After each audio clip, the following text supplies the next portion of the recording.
Okay. Wow. Welcome to another episode of Moreli Python Radio. And tonight we are live and we have a jam packed show. First, we're going to be talking with Owen and Rob about their recent trip.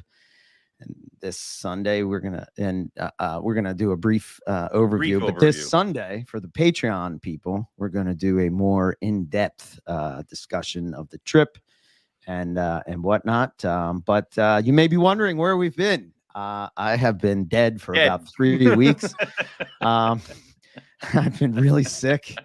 I don't know what's going on with me. I got tested for COVID, but I came up negative. I don't know if it was false negative or whatever. Had a real bad respiratory infection, in and out of the hospital multiple times for asthma attacks and being treated and all kinds of stuff. And yeah, and then I just sort of had this thing where I'm good for a day, and then the next day I feel like shit, which is kind of like this COVID after sickness thing that people have. So I don't know what's going on with me, but today I'm gonna push through so that we can get the calendar contest. We don't take you on one herping trip and you decide to nearly kill yourself via viral infection. Yeah, I mean melodrama. Well, I mean that's today. It's the state of the world today, right? You're gonna take your world out with little microbes, right? Yeah, I mean, thank God I was safe with Rob. With venomous snakes, like it was. But after we do that, we're gonna bring Terry Burwell on, and we're gonna be revealing the winners of the 2022 Moreli Python Radio calendar contest, and we'll be going through that. But first, Rob's here. Talk about the trip. Hey, Rob, what's up, guys? I feel like I haven't seen you guys in a while. It's been 20 days since we've spoken, or something along those lines. It's really. I don't remember, but it's weird. I took Baytril, Ryan, and it didn't work. Baytril and a heat lamp is what cured his respiratory I heard that infection. horse dewormer and all this kind of stuff works for respiratory infections, but apparently I have no luck with this. So yeah, maybe I'll try one of those. Sit myself in one of those tubs with a tube attached to it and go to it. So, but anyway. Let's talk about the funny thing about that. I remember being a kid in Hungary in the early 90s. So, kind of coming out of the Eastern European thing and having a sinus infection. And the recommendation was actually to get a red bulb and put it like right in your face to kind of bake it out and do all this stuff. So, I don't know if that, certainly it didn't kill me, but you're not all that far off relative to the suggestions you're making there. Yeah. They beat kidding. Rob with eucalyptus and they're like, do you feel better? And he's like, no. It's like, yeah. So yeah. Anyway, we were in Arizona. So tell me about it. Come on. It was an awesome trip per usual. It was definitely a really cool cruising and landscape. I will say that every plant in Arizona and New Mexico is designed to stab you and wants to. So, I mean, my legs from the knee down are nothing but scratches and stab marks from like cactus, thorn bushes, everything. So I got tore up, but it was an awesome trip. The only thing that threw me off was that we were close to the New Mexico border. So when I was upstairs sleeping, it was 7 a.m. And when I came downstairs, it was like 6 a.m. So it kept like doing this because one state believes in daylight savings time and the other state does not. And because we were close to the border, my phone couldn't figure out what was happening. So that threw me off for at least 2 days. Wow. So, yeah, it's definitely the land where you need a wristwatch, not the phone. There's no cell service and all the toilets are low flow. I mean, that's the deal, right? So yeah, that's it.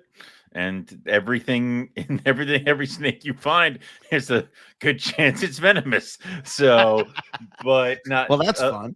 It was. So they came and got me because once again, as a Moreli host, I arrive fashionably late, and picked up at the airport special, as I should be. Yes. But then we kind of did some cruising, and I don't think we didn't really find anything the first night, right, Rob? That was. We saw some stuff that had been hit. So while you didn't get the advantage, Dustin Gran, Gecko Sphere on Instagram was a great host associated with our trip. So we, kind of between Tom and I showing up and when we picked you up, we had gone up to Dustin's place and saw his collection and things, and the parents of Eric's geckos. So that was super cool. And then we saw him again on Thursday during the week. So yeah, that was totally fantastic. I want to thank him both here, and then we certainly will on Sunday as well when we're going into more depth. Yeah. Awesome.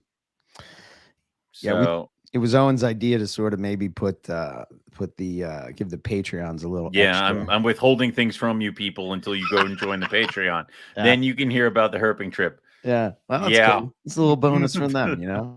So, but yeah, I mean, so we didn't really find anything the first night. I think you guys had seen, was it the whip snake that was hit by the car? Yeah, there was a dead juvenile gopher snake and then the whip snake. Right.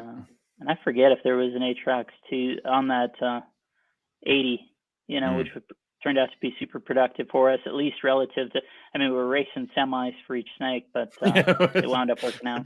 There were we found a desert king snake, and it was halfway across the road, and Justin pulled over in a way that the semi had to go around us so that it would not hit the desert king snake. Because if we had not stopped that way, it would just have plowed over this thing.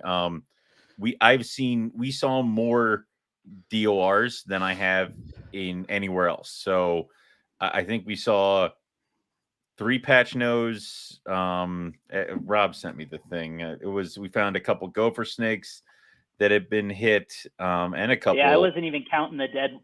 Like dead just counted as we saw dead one. I know the biggest crush was that we had seen a Mexican hognose that had obviously been hit recently before we showed up, and it was nailed just right, basically right on the nose, right in front of the eyes and stuff, so that it looked sitting there perfect, and it was still alive, unfortunately. So yeah, we had to facilitate that situation, and it is a huge bummer. Especially, I mean, it's a bummer in any context, but when you think it's good and then it turns out not to be, that's all the worse. Yeah, and we didn't see a live one of those, so that made it doubly bad. Yeah, I mean, well, we had seen some hit patch nose, and we had seen some hit gophers, but we found both of those alive, and that kind of made up for it. We did also. The patch nose was a different species, unfortunately, and the species we saw is the one that we actually saw in Texas, so it was really a bummer. The Big Bend patch noses. We saw 3 of them dead, and that was a bummer because we haven't seen those live. So. Yeah, they were pretty too. Like, they were really pretty kind of snakes. So we did get both the rattlesnake species that Rob really, really, really, really wanted to get. So that was definitely a cool find. It's a little terrifying when you flip the tin and the rattlesnake's there and you don't have a hook. So it's all of a sudden I'm just screaming for Justin and Keith to come over. So but we got the banded rock rattlesnakes. We got 2 of them, and then we got the 2 ridge nose rattlesnakes. So that's pretty cool. Oh yeah, it was great. It was awesome. It was a good trip. We missed out on Gila monsters. Saw a bunch of coyotes. I think the timing of the year is probably pretty rough to find those. It was crazy cold, especially overnight, especially in Portal or the Portal, southeast Arizona into southwest New Mexico border area. It was getting that one night. I think it was just about freezing. It was like 35, 34. It was. It was like 30 degrees when we woke up. And then as we're walking the trail, it's like 90 degrees. And it's just like, wow. It feels like 90. It feels like 90. It was not actually 90, but 70, oh my God. Yeah. But no, it was cool. A lot of different bird species. And then the first place we stayed at had a lot of different mammal species and stuff too that came walking into the camp. Kawadi Mundi showed up at a tree. I found you, Owen. And I had a small panic attack. So just like, what is that? I'm like, don't go near it. And I'm like running away. So dear God, they found me. So that's great. But no, it was really cool. We did go to Bob Ashley's place. So we got to see, his collection, or the sides of the bins of his collection and stuff like that, because we got a quick tour. but it's so I many think he's different just always species. on warp speed, man. Oh, he has to be. I mean, but so With many all the stuff different he has species. going, and it just naturally that's the way he is. So yeah, it was that was super cool. I really appreciate that. And then he put us onto a couple of cool spots that we spent a lot of time. So that was pretty cool too. Yeah. And definitely, they actually didn't want. They wound up just being awesome experience places for this trip. But in terms of, I think they'll be productive in the future. It just didn't kind of time up right with the weather we were getting and all. Yeah, so it was they were cool places, but we didn't get the success until we moved to a different place, other than the road cruising, which they said it was like really windy weather brought out the snakes, and we're like, that's not true. Like the videos that we have of like the Mojaves and the Diamondback, you can hear the wind going crazy because it was practically blowing us over. 40, 45 mile an hour wind. And that's when the snake showed up.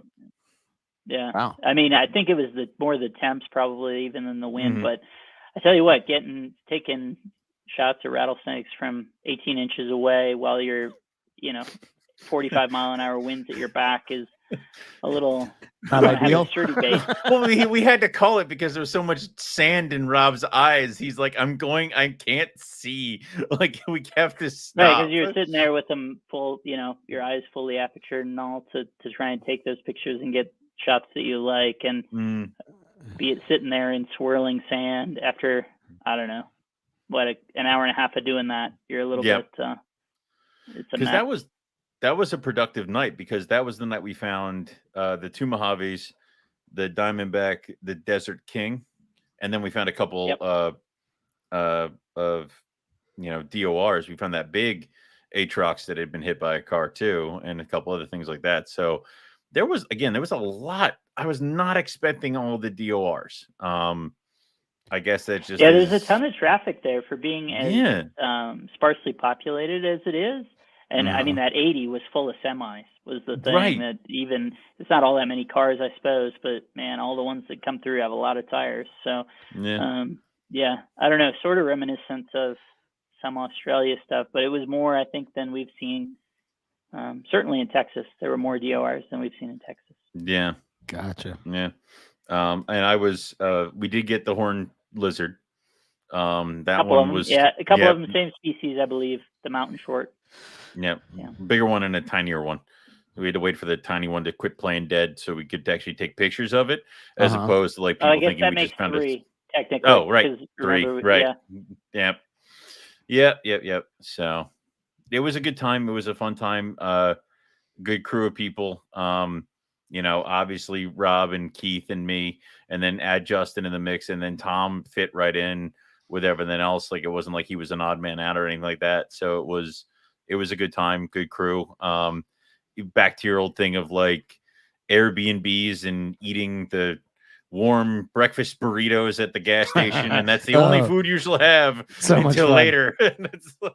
Right? A meal, maybe we're lucky to get a meal and a half. You got something, a half of something at some point, and then maybe a good supper or whatever, and that's about it.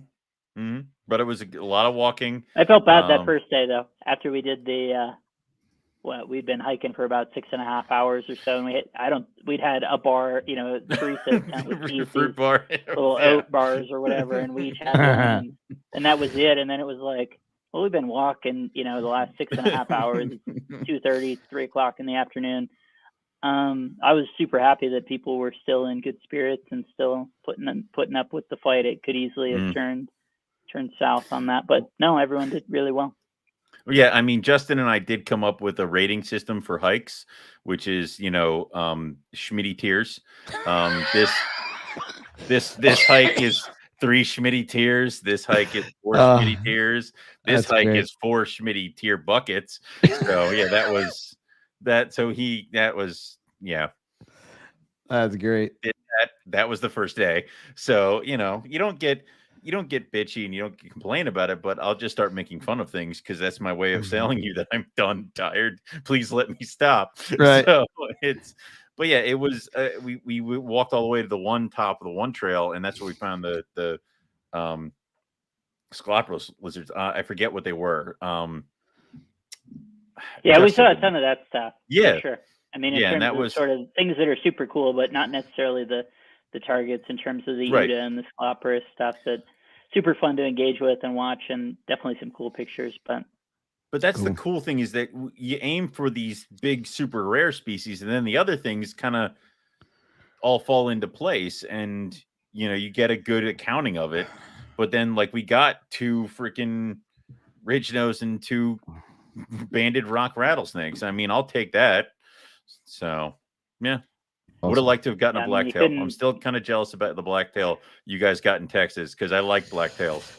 So, they're cool. I can't. And Cerberus are cool, and price are cool, and tigers are cool. Tigers would have been cool too. I mean, I think to me the thing about it, right, is it's sort of the perfect experience in the sense that it's the sort of thing that you had a great trip, but also there's meat on the bone very clearly to see the same stuff again. And I suppose the other fun bit is we actually saw one of those 2 clobberi again.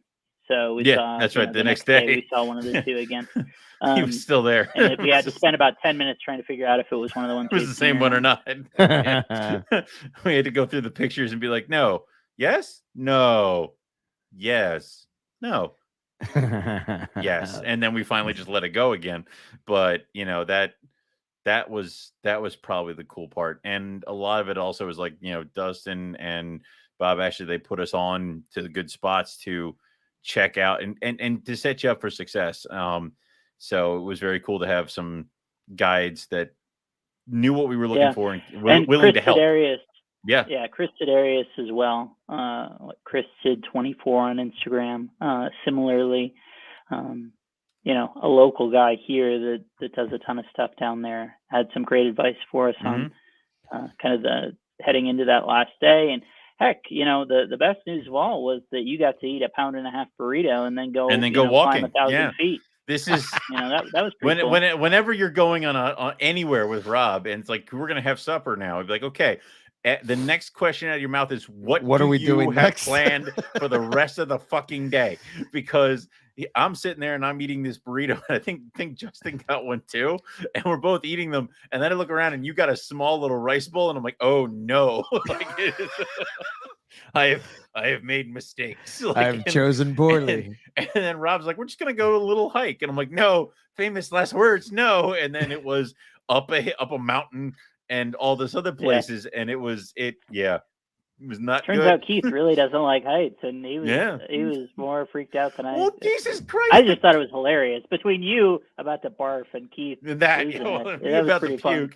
Well, also it was. I mean, we're talking about roads that remind me of that one in Northern Territory where there was no road, and now imagine that road snaking up a mountain, and oh look, I'm looking down, and it keeps going. That's Excellent. That was several of the paths we took where it was like, if Justin just hooks the wheel to the right, we're all dead. Right. So yeah. Oh gosh. Wow. Yeah. Okay. Yep. So it was, all in all, it was a great trip.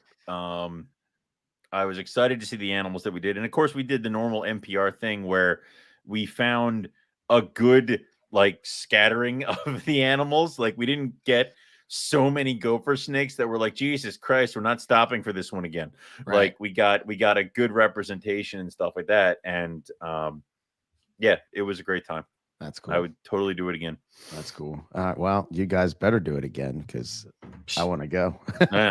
Next is Florida, or I don't know. I'm just throwing things out there that might be easier for me, and I can sneak in and say that we're like, oh, we're visiting my mother-in-law. Yes, honey. And I'll just run off with you guys. So there you go. Very good. But it was definitely cool. Cool species, cool stuff. Awesome, just landscape and atmosphere. So I would definitely recommend it. If you're on the fence of going herping in Arizona, do it. Do it. Arizona, New Mexico. Yep. Okay. 100%. Right on, guys. Well, folks will just have to check out Sunday for some more stuff, more details, more fun stories, and all the in-depth stuff. And hopefully we can have Justin or Keith or Tom or all three or some combination thereof join us as well, and get their perspective, additional perspectives, and all those things. But I know you got a show to do here with Terry, so I'll catch you guys later. All right, bye, Rob. Very And good. Later. I also took a ton of video. So what Uh-huh. Lucas and I are going to do is after the Sunday show, we're going to take that audio, cut it up with the videos that I created and the pictures, and we're going to splice something for the YouTube channel that goes through the entire trip. So even if you're not on the Patreon, there will be a video coming out on the YouTube Ooh, look channel. at us, high scale. Mhm. High Yeah. end. All right, I I like took it. so much footage. Oh, So nice. half of which can never see the light of day. Oh, But okay. all the rest of it, cool. You know, So yeah. ever since I got this stand, right? Look how much space there is between my head. And look how Buddy, much space there is buddy, between your head. there's a reason for that. You want to know why? You Come know on, why. man. Come on. Come on now. Are you sitting on your booster seat? Yeah, Yeah, come on. yeah. That So was I don't know why you soft pitched me That- that one. You were like, I don't know why I'm short. yeah, well, so there's that. So the contest, the 2022 MPR calendar contest, for people that may be new to the show, or maybe you don't know what we do here in MPR. We've been doing this since 2013. We've been doing a Holy calendar contest crap. every year. So And we for still can't get them out on time. well, no, I'm hoping. Yeah, well, I don't know. Who knows? Supplies might be crazy this year. Who knows what's going on? But there was the one year. I think if we it's got going through everybody the their mail, exactly. We got you know, everybody's calendars in March. yeah. God, we suck at this. Yeah. So since 2013, we've been doing a calendar contest, and basically the whole idea was that we were trying to highlight the keepers and breeders of the Morelia from around the world. Right. We're trying to give them a platform to sort of show off their they're awesome animals. And each year we sort of up the game as far as the shots and all. When we started the MPR calendar contest, the scrub python complex was all considered Morelia in the genus Morelia. Them. Yeah. Bull and I was considered Morelia. You know what's weird is that this year we Yeah. didn't get a single Bull and I or Owen Pelly submission. Well, that might change maybe next year when people start hatching out captive. Well, born but and bred. unfortunately, that is why Darwin's back in the calendar, because I fucked up and Yeah. forgot it. Yeah, And then yeah. nobody entered in the Moreli on the Bull and I and the Owen Pelly. So that got heaved, and then Darwin got put back where it's supposed to be. Well, So, I think you have to be a high roller in order to Mhm. have a bull and eye. And if you have a bull and eye, you probably can't afford a camera. yeah, right. You So sold it's- everything. Right, yeah. you can't, you're sort of Yeah. stuck. So basically the categories break down as jungles, coastals, inlands, poplin carpets, diamonds, Bredli, Darwins. We throw the carpet python morph to encompass everything, both pure and cross And whatever. alike. Yeah. We put green pythons in there, and roughies are still considered Morelia. Roughies We Morelia. still do throw in the scrubs because, I mean, come on, who doesn't love a scrub? Yeah.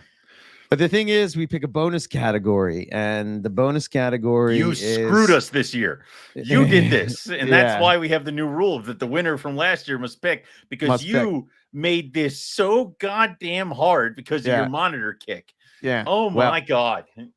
I swear it wasn't on purpose that I picked the monitor, but it actually turned out pretty good because we got some amazing shots, and that was a hard.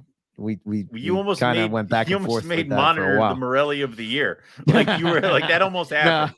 No, I hope you're happy. There's going to be outrage if we pick a Monitor Lizard for Moreli of the year. Yeah. But anyway. So how it goes is we post up the contest we let it run for about a month over in the Facebook group, Moreli Pick of the Week, and Owen goes through and he narrows down the picks for me and for the guest judge.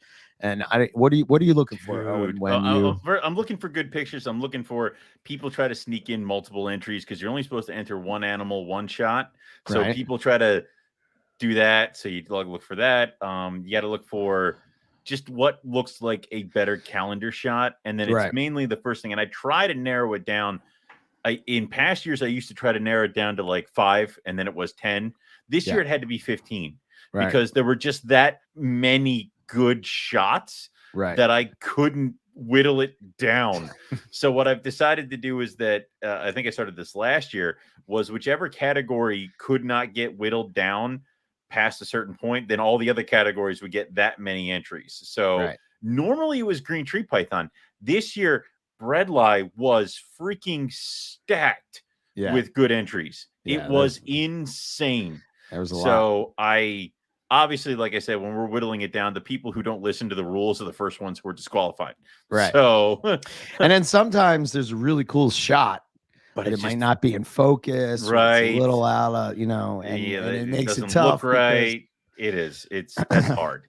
So we had a couple of them this year. So but we'll get into that. So then we dice it down, and then I make my choice. You make your choice. The guest judge makes their choice.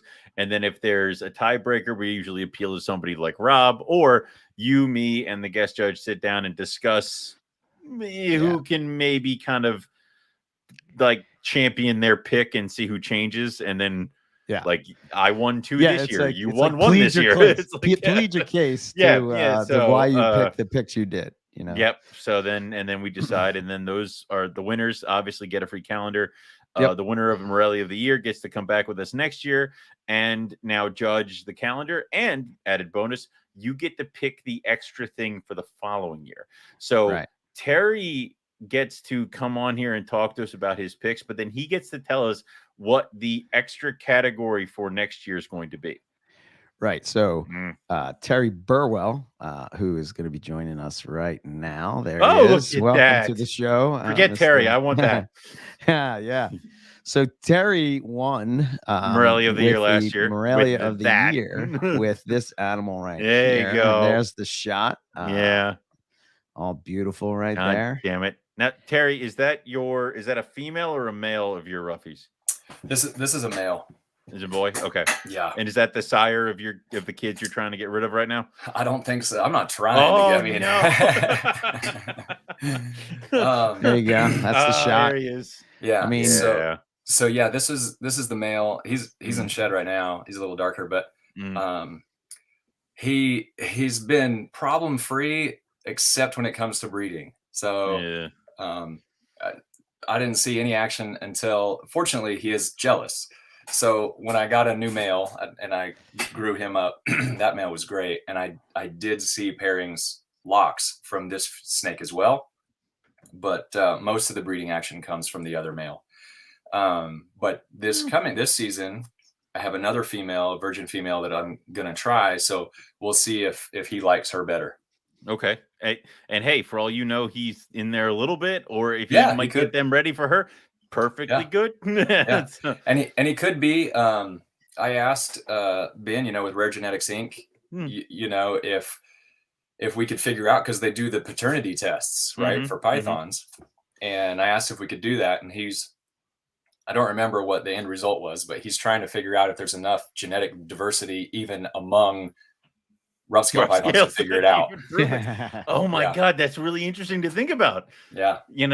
Because they're all hideously related. They'd be like, yeah, they're related. I got nothing. Like, I don't know. Like, that's it. Yeah. Wow. Interesting. That's cool.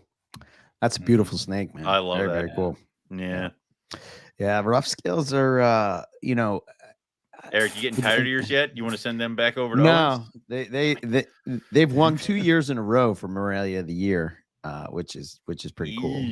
So I have no idea how that happened. Yeah. So when Owen's over here busting my stones about a monitor kick, I don't know. It seems that I don't know. Listen. And IJ never won Moreli of the year. I'm just saying. Because they don't deserve it. Oh, how dare you, sir? How I dare said you? It. Anyway. So what we're going to do is we're going to start to go through category by category, and we'll break down the winner. We should be wearing tuxes. I don't know why we're not. and why we picked what we picked. But let's start with, what do you want to start with? What do you want to start with? You know what I want to start with. Let's start with coastal. Coastals. Come on. Okay. Coastal carpets pipe. What? IJs? What? No, start with IJs? No, I didn't say that. So why is coastal not in the? Oh my God, you've already broken it. What did I do here? You had everything correct. We went through this. Yeah, I did. Everything was perfect. We were prepared. What did you touch? No, that's not it. That's not it either. That's not it. Well, let's not start with coastals. Okay, we won't start with coastal. Damn you, Owen. This was a test and you failed miserably. I did not fail. Start with Papuan. There we go. Now, there you go. Of course, you got that one ready. Of course. Yeah. Okay. So, I got to pull up who picked what here so I can kind of see who picked what. So for the IJ one, you want to do Owen and I were in agreement. Right? We agreed, which is weird, right? Yeah, on IJ. But it just goes to show you the power of what this guy's laying down as far as drag me over to the dark side. Yeah. So Mr. Here we go. The winner is Darwin Carpet. Craig Woods once again just blew it away. Look at this thing. Holy crap. So obviously this is why we picked this one. Insane amounts of color, beautiful picture, snakes in focus. Dear Lord. So yeah. That's sharp. Isn't it? Yeah. I remember when we started this whole Moreli Python Radio podcast thing that I said that one day that IJs would be on par with jungle carpets. It's getting close. My friend, that day is near. We have arrived. What can you say? Come on. Well, and also Craig just does really, really good IJs just by, how long has he been selectively breeding these things at this point? I don't know. Only a couple of years. Again, a couple of years just to get to this point. Obviously, he's got it dialed in. He's obviously knows what he's going for with his holdbacks, and it's just insane. Yeah. So, for all those people that told me that they were dirty brown snakes, I don't know who you. I have no idea who would do such a thing. So, Terry, you picked a different one. What did you pick? You remember? You picked. I picked number 2, the one next to that one. I think it was also one of Craig's, right? Let's see if I can find it. That one. That one. Which one? Okay. All right. Number 2. Okay. All right, fair enough. Hold on. It was. Oh gosh. I was so impressed with Caitlin King's. Okay. I was so impressed with these. I'm out of the loop with IJs, and I was looking at these. They're phenomenal. Just every one of these, just the contrast, but then the smoothness and the transition between the yellows to the browns to the blacks is just really, really cool. I could be persuaded pretty easily to the dark somebody side. could twist my arm and I could get some IJs. It's like yeah. I'm liking the look of these a lot. They would be fun to play with. One of the I'm going to just show this pic real quick, but just to show a different let me see if I can get this, but this here by Emily. Yeah. That was nice. I just love the way this thing looks with that lavendery brown and the black outline that sort of goes on the goes on right here is just, I don't know, man. There's just so much potential with these things. So if you're looking for, and the cool thing is that you can get unrelated stock and get wild caught stuff. animals and captive hatch stuff. And, so if you're snoozing on some IJ stuff, I suggest you stop it. Yeah. Stop before that door closes and you can't get it. But that category impressed me this year. I'm with you, Terry, that it's good to see them getting a little bit of love this year. So cool. So, okay. All righty. So what's next, Eric? Sorry. Live, damn it. Yeah. All right. So we did IJs. Let's go with how about, since everybody, this was a big category, why don't we go with the bread lie? Right. Rip the Band-Aid off. Okay. How many people can we disappoint at once? That quickly. We did it quick. Pull it off. Wow. This was a tough category as well, and it really came down to just the shot, in my opinion. It was so we got so many this bread shot lie right here. I mean, yeah. So Christian Parr wins the bread lie category for his bread lie that he's got shoved up in a tree, and it's just a really, really cool animal. I believe it was a hypo. I'm not exactly sure. I have to it read is. his thing again. Yeah. Yep. Great color, really nice looking juvenile. You kind of want to see what it grows up into, but it's just a really cool shot anyway. What did you do? What? Oh, shoot. Put it back. Like, I don't know. Wait a minute. Sorry about that. Yeah, keep talking. Oh my god. Oh my god. Yeah, there we go. I felt like the level of effort with the red light category was pretty good. It was insane. Yeah. It was they're like I said, every year the green tree python category usually is the one that is the entered the most because green tree python people are crazy.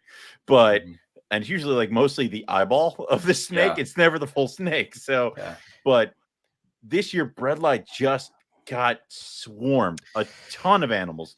All of them really, really good looking. It was really, really hard this year. You know, one that really. So I'm gonna just real quick. I'm gonna let me stop sharing for a minute there, so I don't do something weird. But I'm gonna rip off a couple real quick honorable mentions. Honorable mentions that you know came that I saw. Man, you're right, man. All everything. It's like everything was nuts. Throw that coil up there. I like that coiled one. The Spindle. Yeah. This one right here from Casey Cannon, right? I originally picked this one because I just really liked the again, it reminds me of Aboriginal art. Yeah. That would have been my second pick. Yeah. And how it's coiled is just friggin' amazing. The color on that is amazing. You know, again, when we're talking about animals that people sleep on, you know, you could do a shit ton with breadlie just by line breeding and doing all that stuff, just bring out more reds and more colors. We've already seen that with things like a Forest lines and things like that. I think we're going to start seeing insane colored breadlie. That was striped. Dear God. Hypo. I mean, that's next level, man. Yeah. Like, did you ever imagine that we would see a striped breadlie that looked like that? No. Did you? I didn't. No. You know, I mean, because most of the striped stuff is kind of dark, like dark red. Yeah. So the fact that Nick is at this point, well, I mean, he's kind of the breadlie guy. You know what I mean? That's kind of his gig. But yeah.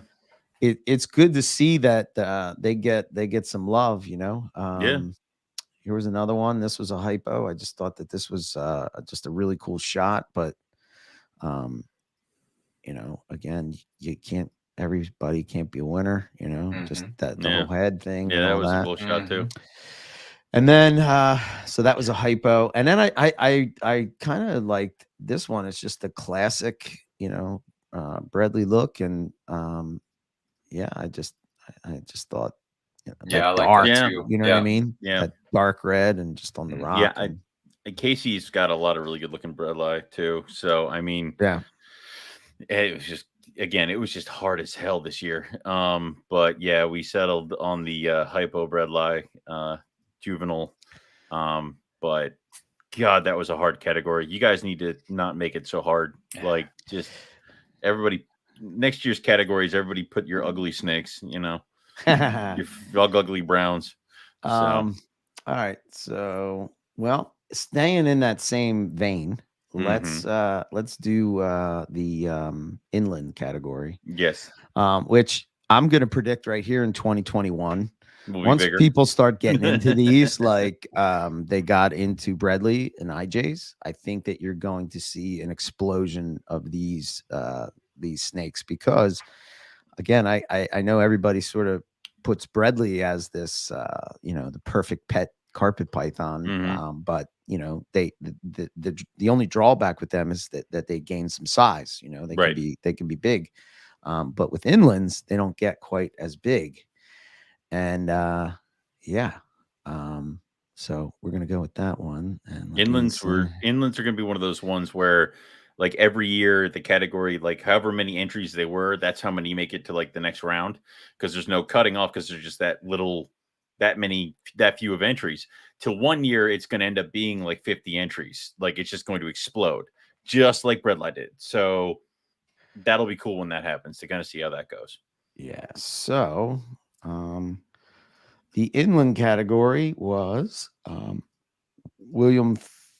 I think it's his last name is Philippek, right? Did you not put it in here? I don't know what's going on here, Owen. I don't see it. I don't think you did. I think what's going to help these guys more than anything is getting them in people's hands, you know? Right. Yeah. That blue sheen that you see in real life, just you can't capture that in a photo very well. It's really hard. Yeah. I think, like you said, the more popular they get, the more popular they're going to get.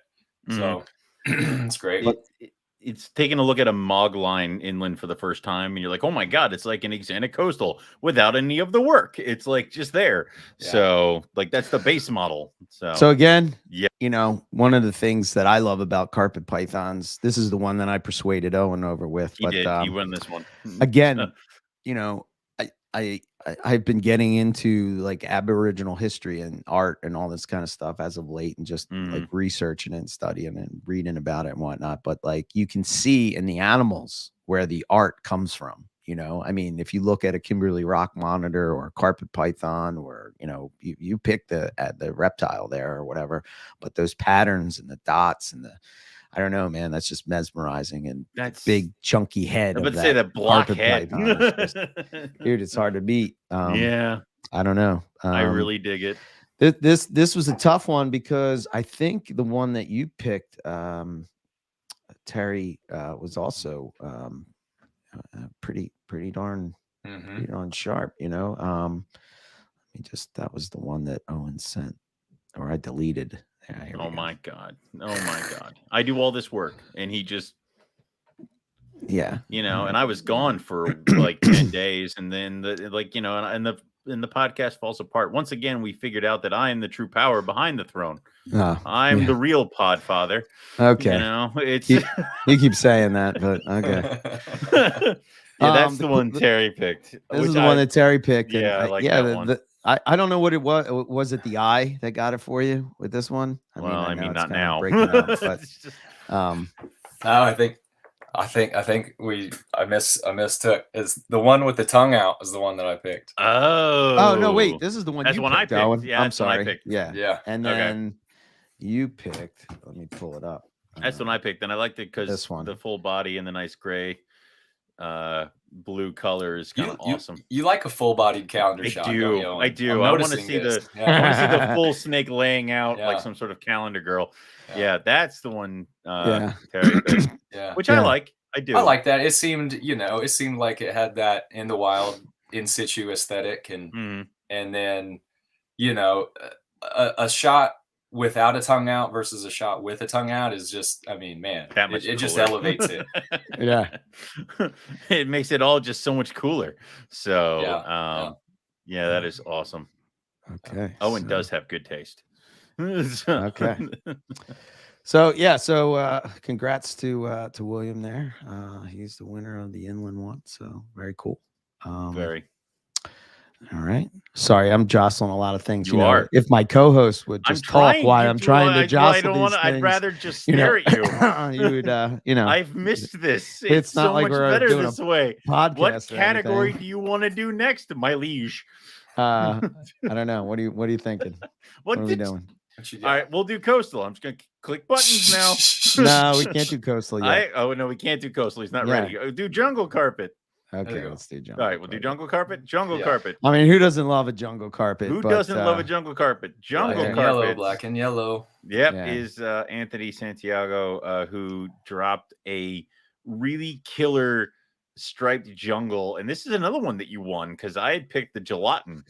And then Eric, yep, and then Eric and I were completing our cases, and he got me to switch to the striped jungle from Anthony Santiago because there it is. And holy crap, Wow. I mean, that was my second pick anyway, because like Eric, I'm a sucker for stripes. I mean, come on, man. Yeah.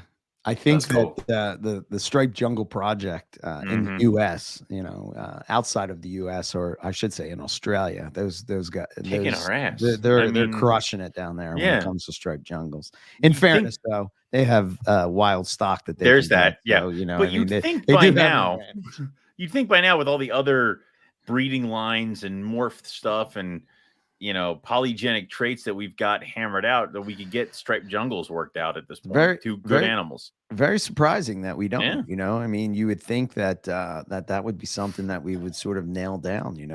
I know myself. I know Riley's working on a striped jungle project. I know Justin worked on one in the past. I don't know where he's at. I have a small one going on here. It's kind of weird, but I think with this snake and why I picked this snake is not only the stripe, but to me, the most important part of a jungle carpet. Everybody focuses on the yellow. Everybody focuses on the yellow. But if you look at that black on that snake, right behind the stripe of that snake, there is not a speck.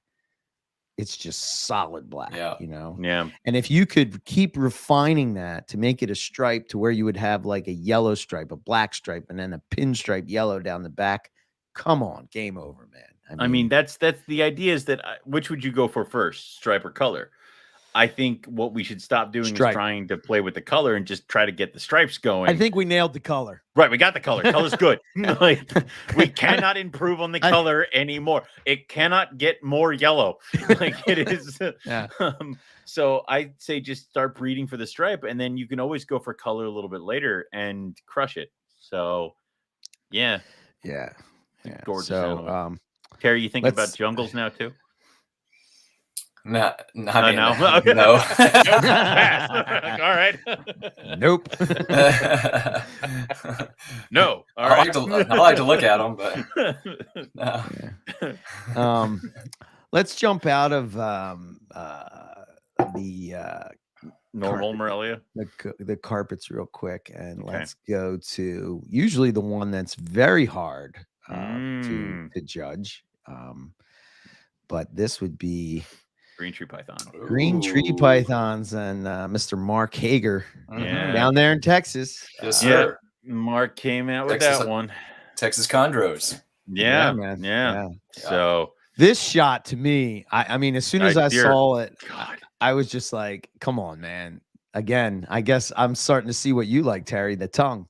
Because me and you picked that, and come on, man. I mean, again, that would have been my second pick. That is just it is insane, and you kind of almost like figure out why chondro guys are like they're mystical little dragons. Like, dear God, like that's crazy. The contrast and the focus on the scale is like, this is a baby snake, like we know how small chondros are when they're born, and to get this much detail in that shot is that's really impressive. That's great. Insane.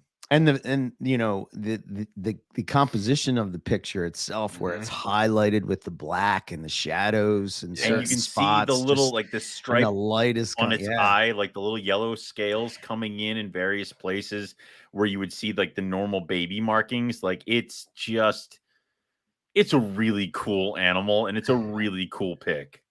So what's up, Mike? We're gonna get to monitors. Don't worry. We'll get there. Don't worry. We got lots of love for. Don't worry. That was that category was almost a full out. When we can't decide who to pick, we then have to discuss. Then when we go to a tiebreaker, and then if that doesn't work, Eric and I have to bare knuckle box in the parking lot to figure out who's going to win. We almost got to the parking lot on the monitor category. So right. That's never true. again. We're never doing them again. Yeah. Don't say that. Don't say that. All right, I'm going to go to Owen. You guys take over there for a second, and I'm going to grab this. There was a cool water shot with the chondros. That was pretty cool. Post up the spray, the one that I picked, my chondro pick, if you can. Okay, just give me 1 second. This was going to be my, And why did you pick this one? Because it looked awesome. Like it was because it looked cool.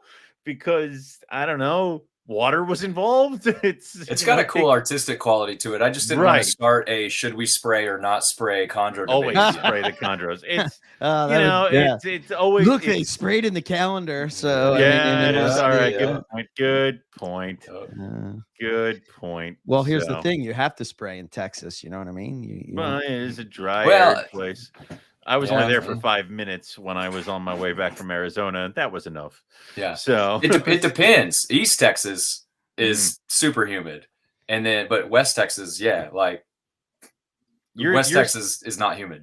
You're in East Texas, or you out in where are you? In the Carolinas now. I'm in South Carolina. You moved. You got to keep up. I can't remember. I can't remember where you are. I should though, because that means rough scales are closer. So that's right. Yeah, we're in the same time zone now. Oh my God, it's so weird. This was Owen's pick. Yeah. Real quick here, put this up so you guys can see it. Which again is an awesome shot. The only thing that could have beat for me that would have beat out right there. Yeah, that was my pick. Yeah, because it's just cool. Yeah. The only thing that I think, the most amazing chondro that you can get is a green snake with the white stripe and the yellow belly. To me, that's the epitome. Disagree. Like a nice Aru. Like I like that Aru that was submitted. Yeah. But just I'm the talking fact that it was on a dowel rod versus a natural, I know we keep them all in cages, but I want to maintain the illusion that we're not keeping them in cages. Right. Yeah. And sometimes it just comes down to that, where it's like, this one wins just because it's a little bit more aesthetically pleasing. It's weird. And that's what talking about. There you go. That's exotics. Awesome. Yeah. That's Eric's favorite kind of chondro. Mine is the almost all yellow ones with some green scales. I like more of a solid stripe, like you see in Australian stuff, like the Cape York stuff. But yeah, that's an amazing snake, man. But the composition of that one that Mark put up. Mark takes amazing pictures. The other one that he put up was cool too. He crushes it. He's got at least and he follows the rules too, so it's not like the same animal. He does submit like 5 different animals, and I'm like, you're killing me, man. He's the man. He look at that. Yeah, Come on, man. Yeah, was like just a demon like that. Yes. Yeah, that's what I was thinking. Yeah, definitely demon. I think his names are so cool too. I think it's like Wuhan. Yeah. It's nuts. It's nuts. So I think isn't that the one in between all those, the green and black and yellow one? Isn't that one his also? I think so. Let me see if that one was. Yeah, those are very, very. And I want to say that potentially also might even have some sickness blood in there if he's trying to do name it Wuhan or something like that. So, and also I do know he's close to Bill Stiegel. So. Well, I know he does a lot of calico stuff, so I don't really know anything about GTPs, but. Me either. They just sit on sticks. You never got sucked into that down there, huh? There's a lot of GTP people down there. No, I did. In fact, I contacted Mark and I asked him. I said, just hypothetically, if I were to get into green trees, how would I do that? what should I do? And I was trying to get Patrick's Beox. I was trying to get him to let go of some of those, and we had talked about a trade for roughies and stuff like that, and it just didn't materialize. And then I moved, and I was renting a place for a while, and then we moved into a house, and now I'm building the building. So there's a lot of stuff that I'd like to get, but I just want to make sure. I want to make sure that I'm ready for it. Yeah. Yeah. Building first, and then you'll have a ton of new space, and then that space will quickly be gone. Exactly. And then you'll be like, what happened? Trust me, I've been here. So. Yeah. Okay. Very cool. Are we ready for coastal carpets? Yes. Okay. Yes. You can answer. You're the only one that can answer that question. Yeah. Good point. That is true. Okay. So coastal. I think when you think coastal carpets, only one person comes to mind. He's one of the dudes Eric that's Hernandez, absolutely crushing everything. Yeah. If you want a red, you're going to Hernandez, and that's it. Yeah, next level. So, at first, I didn't pick this pick. I picked well, I picked the snake that I purposely didn't pick a snake that I produced, but I wanted to, but we went with this one, and Terry I picked think the it was snake you because produced. that it was low res, but when we actually looked at the pick that was better, Yeah, it's a red coastal, and like I didn't want to go for the jag. I just want the straight up red coastal. Yeah, like that is gorgeous, and Yeah. people need to understand is that when we started red coastal, they looked really good as babies, but then they grayed out around this age.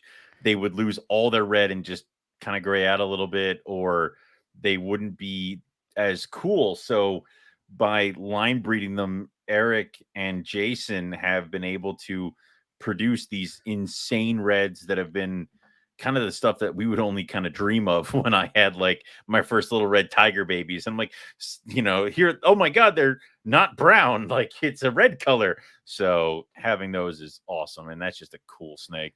Reminds me a lot of, I believe it's Madame Blueberry line, but we'd have to check with Eric. But that's a killer animal. I'm pretty sure it is. It has to be. So, what the picture that Terry picked was a snake that I produced. Right. And I have a sister too. This has been a long project for me. Obviously I don't do jags anymore, but I gotta say, man, these animals I produce are just freaking phenomenal. Between the one that you got and this one here, and I think somebody else got one, and I don't know, man, they're bone white, and again, back in the day when we were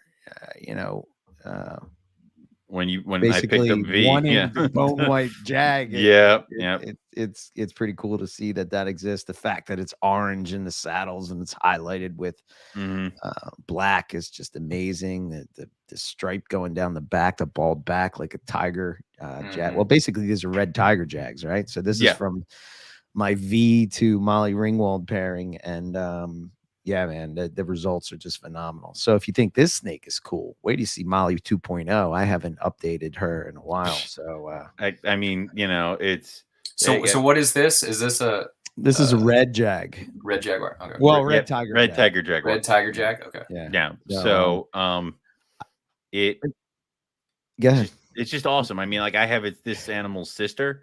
And like Eric was talking about at the beginning years, there was always that picture of Benjamin, which is Will Leary's white jaguar. And everybody wanted that. But then nobody realized that Benjamin kind of yellowed out as he got older. And like these things have just kind of kept this creamy colored. I just shot the picture of mine over to Eric. So, but this is what we always kind of wanted and thought about. So having this bone white kind of jag with these cool red markings is just killer. I love it.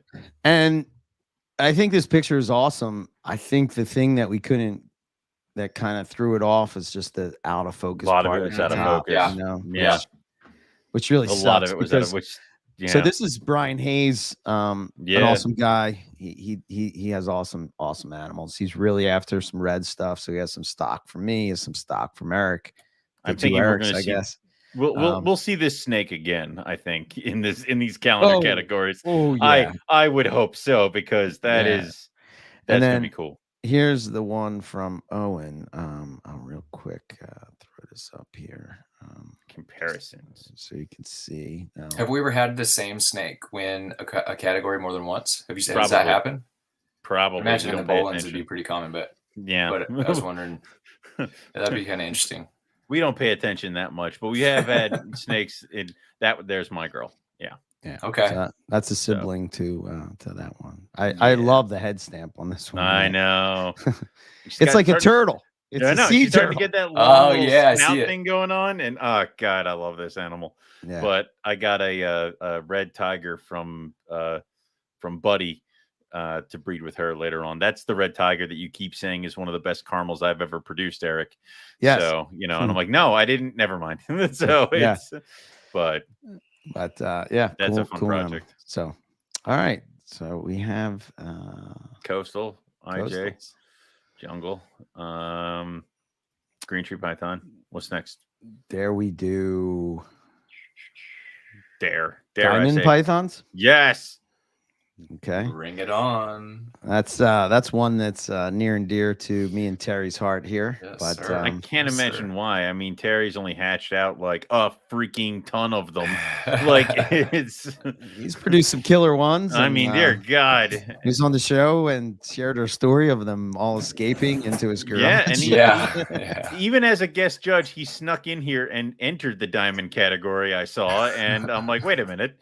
I guess it's allowed, and I threw it in there, but that's the diamond winner from Michael Payne. Yeah. Such a cool animal.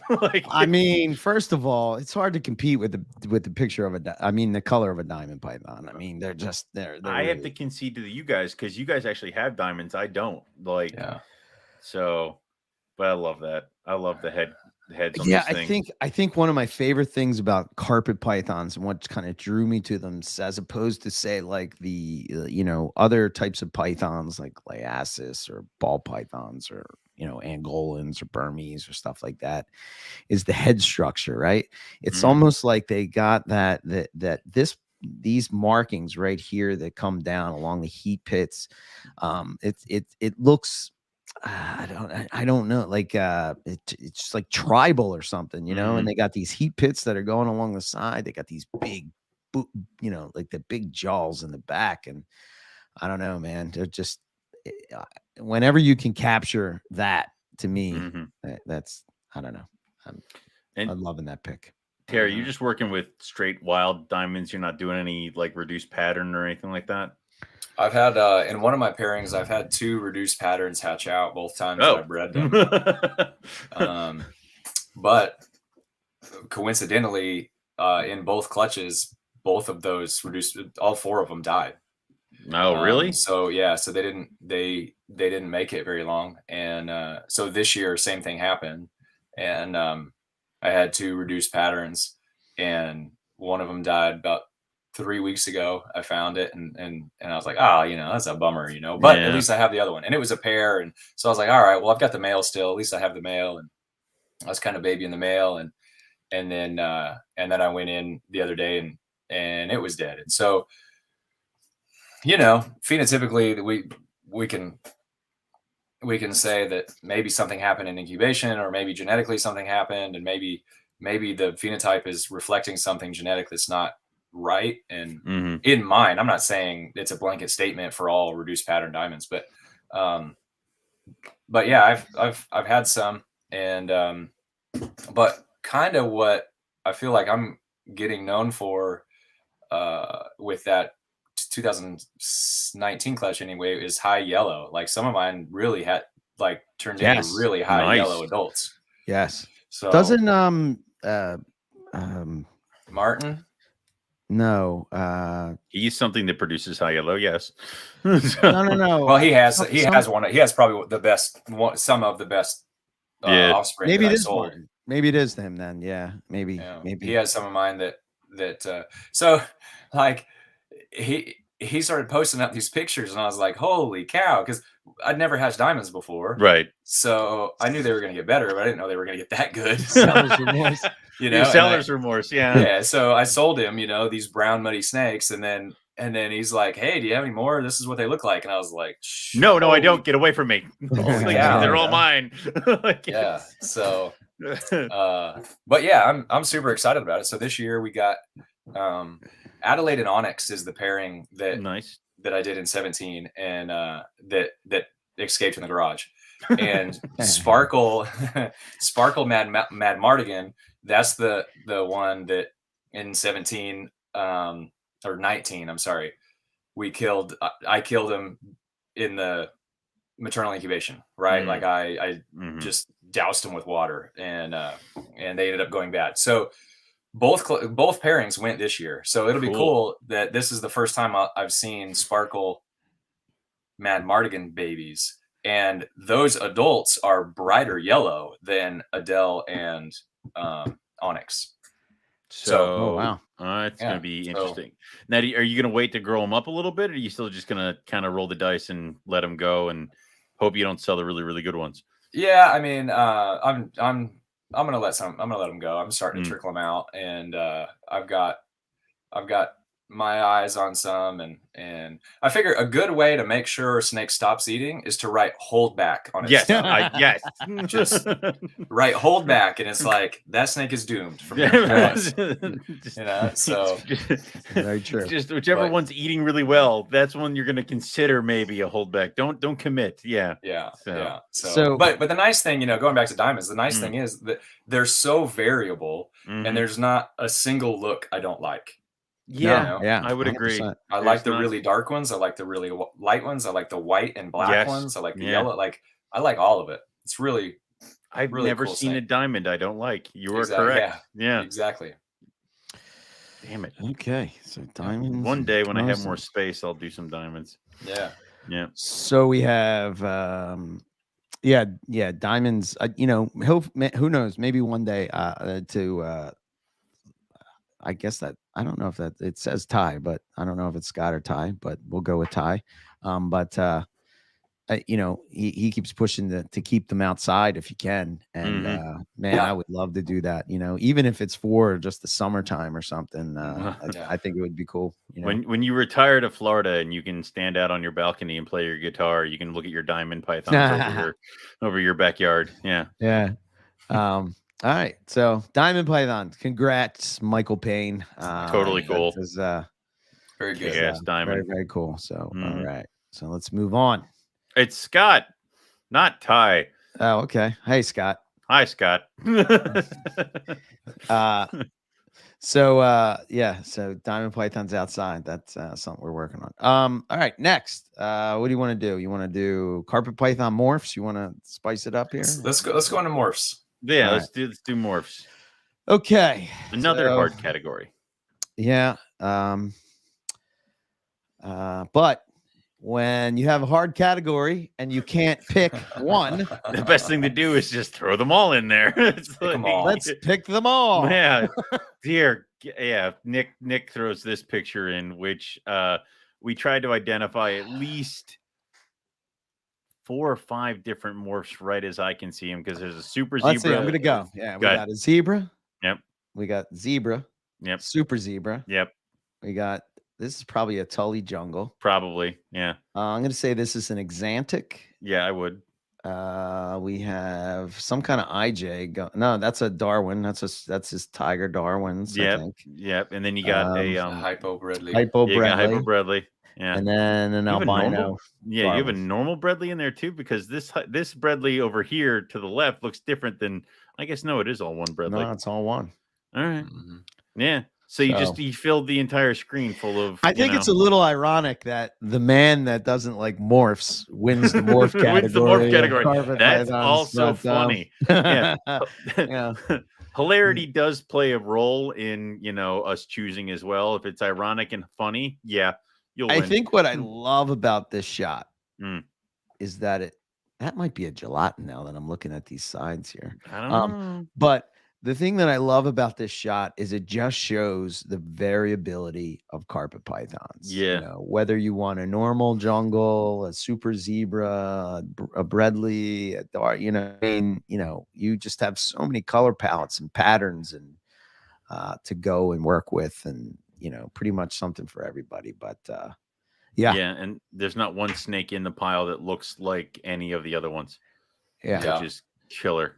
Yeah. So I would imagine. Yeah, go ahead. What is this one that looks like marble? What is that one?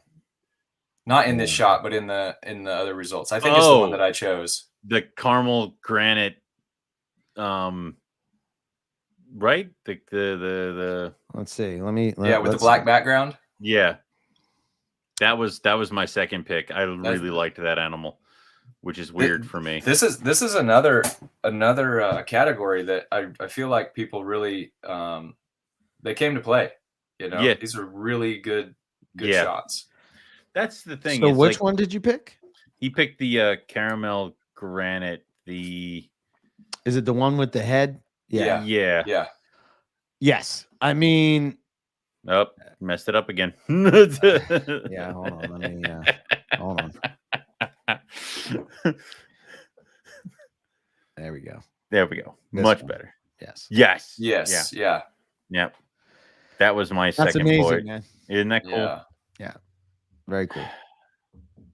God And damn it it. just blends into that branch. Well, and that's the thing is like when we didn't used to have the morph category, I think we were missing out on just straight up cool looking snakes, as opposed to like, hey, I know they're horrible mutts and Frankenstein's monsters and yada yada, but they're badass looking. So Yeah. you know, you got to be able to appreciate that thing's just cool looking, just the way it is. Like you know, Whose snake is that? Do you have it written on? It should say on the Let me thing. see. Oh, yeah. Andreas Lowbrand. I think he's entered a couple things before, zebra jags and stuff like that. So, yeah. But yeah, that's cool. And I do love granites. I mean, being a man that has produced granites through Jason Balin, Does that count? Yes, it does. I mean, it does. It does. It does. Ask anyone, but please, God, don't answer in the chat. But don't actually ask anyone. But they're still a cool snake, and I do love granites. They're one of my favorite morphs, and I wish that people could do more with them or had done more with them, kind of stuff. Yeah. Okay. Yeah. I think you know, when I was talking about stripes, I think this is one just worth and this is from Caitlin Jane King. And I think this is worth a share. Because when we talk about striping, we kind of have it down when it comes to coastal stuff. Yeah. But imagine that yellow and black snake with that pattern. You know what I mean? It's just nuts. So that's cool. But there you go. Carpet python morph. Okay. Now we're going to move on to a category near and dear. Let's see. To my heart. Bring on the roughies. Do it. Yeah, push the button. So again, some cool shots as far as roughies go. But Mr. Peter here. Yeah. Yes. Come on. I mean, that just looks pissed off too. Whew. I mean, yeah, man. We all, you know, it's funny. As far as the one category that we all agreed on, Ruffy, this is the one. So I think we like rough scale pythons, but I mean, that's just you know, that's just an awesome shot. And like, yeah, it looks like it's about to do the threat display from its bottom jaw, which is kick ass. And it just looks so cool. And like what Terry was saying in the beginning, it gives the illusion that, you know, we're out in the wild or something like that. I'm in my mind, I'm looking at this snake and I'm at the camp in the Kimberleys. I think what is it, Shangri-La? Is that what he calls it? Yeah. And I'm at the camp. It's at night, you know, and I'm looking up into a tree, looking at. I can hear the mosquitoes, you know. Yeah. And when I look at this shot, you know, like it gives me goosebumps. Like this is after seeing this is where Owen just crumples down and starts weeping. Like yeah, Eric has to pick me up after this. So yeah. God, that's beautiful, man. That's cool. And also, I mean, after the O'Shea interview, you know, I feel like that interview brought that whole story more to life, made it more real to me, and super cool. Yeah, that's awesome. That's you know, to hear that from the man himself, you know, was pretty cool. So yeah, rough scales. If again, it's another snake, man. I think everybody snoozes on them. I think everybody snoozes. They should them, more for me. Like I don't tell people to go do that. Yeah. So, but amazing stuff. All right, cool. All right, congrats to Peter. Let's see what do we got next? You want to do scrubs? Let's do do the scrubbies. Scrubs. Okay. Again, scrubs are another one, always a hard one to pick. Is it too late to suggest 12 calendars, one from each category? I mean, I've thought about that. I have, yes. Yeah, screw it. Let's just the one coastal calendar. Problem is that we can't just design them all to be ready to print. We have to choose. I mean, when's it gonna be one of those calendars where you rip off a page every day? Yeah, and it'll just be multiple just 365 pictures. Yeah. That's an interesting thought there, Terry. I don't think we could get that many, but maybe. So so Owen kind of convinced me to change my pick to this, and the reason that I started with my pick originally is because Shane had hatched out Halmahera scrubs this year. Chuck did it last year, and I thought, man, what a way to document that and have it in that calendar that 20 that happened. I know it was in 2021, but the snake's coming out of the egg, and they don't always make for great shots, but so we decided to go with this one, which is just an awesome shot. I mean, the red eye, the light color, Aspen, Mahan, Halmahera python. Goddamn. I think that Halmahera has won the last 3 years of scrub python, which because I think Halmahera was in last year's calendar. So I'm looking right now. Yeah. I think Halmaheras are the ones to be beat now. I think they're just kind of owning the scrub category. So Dennis McNamara. This is the one from last year. Yeah, which was also a good shot. And they're so different too. Just looking at the two of them.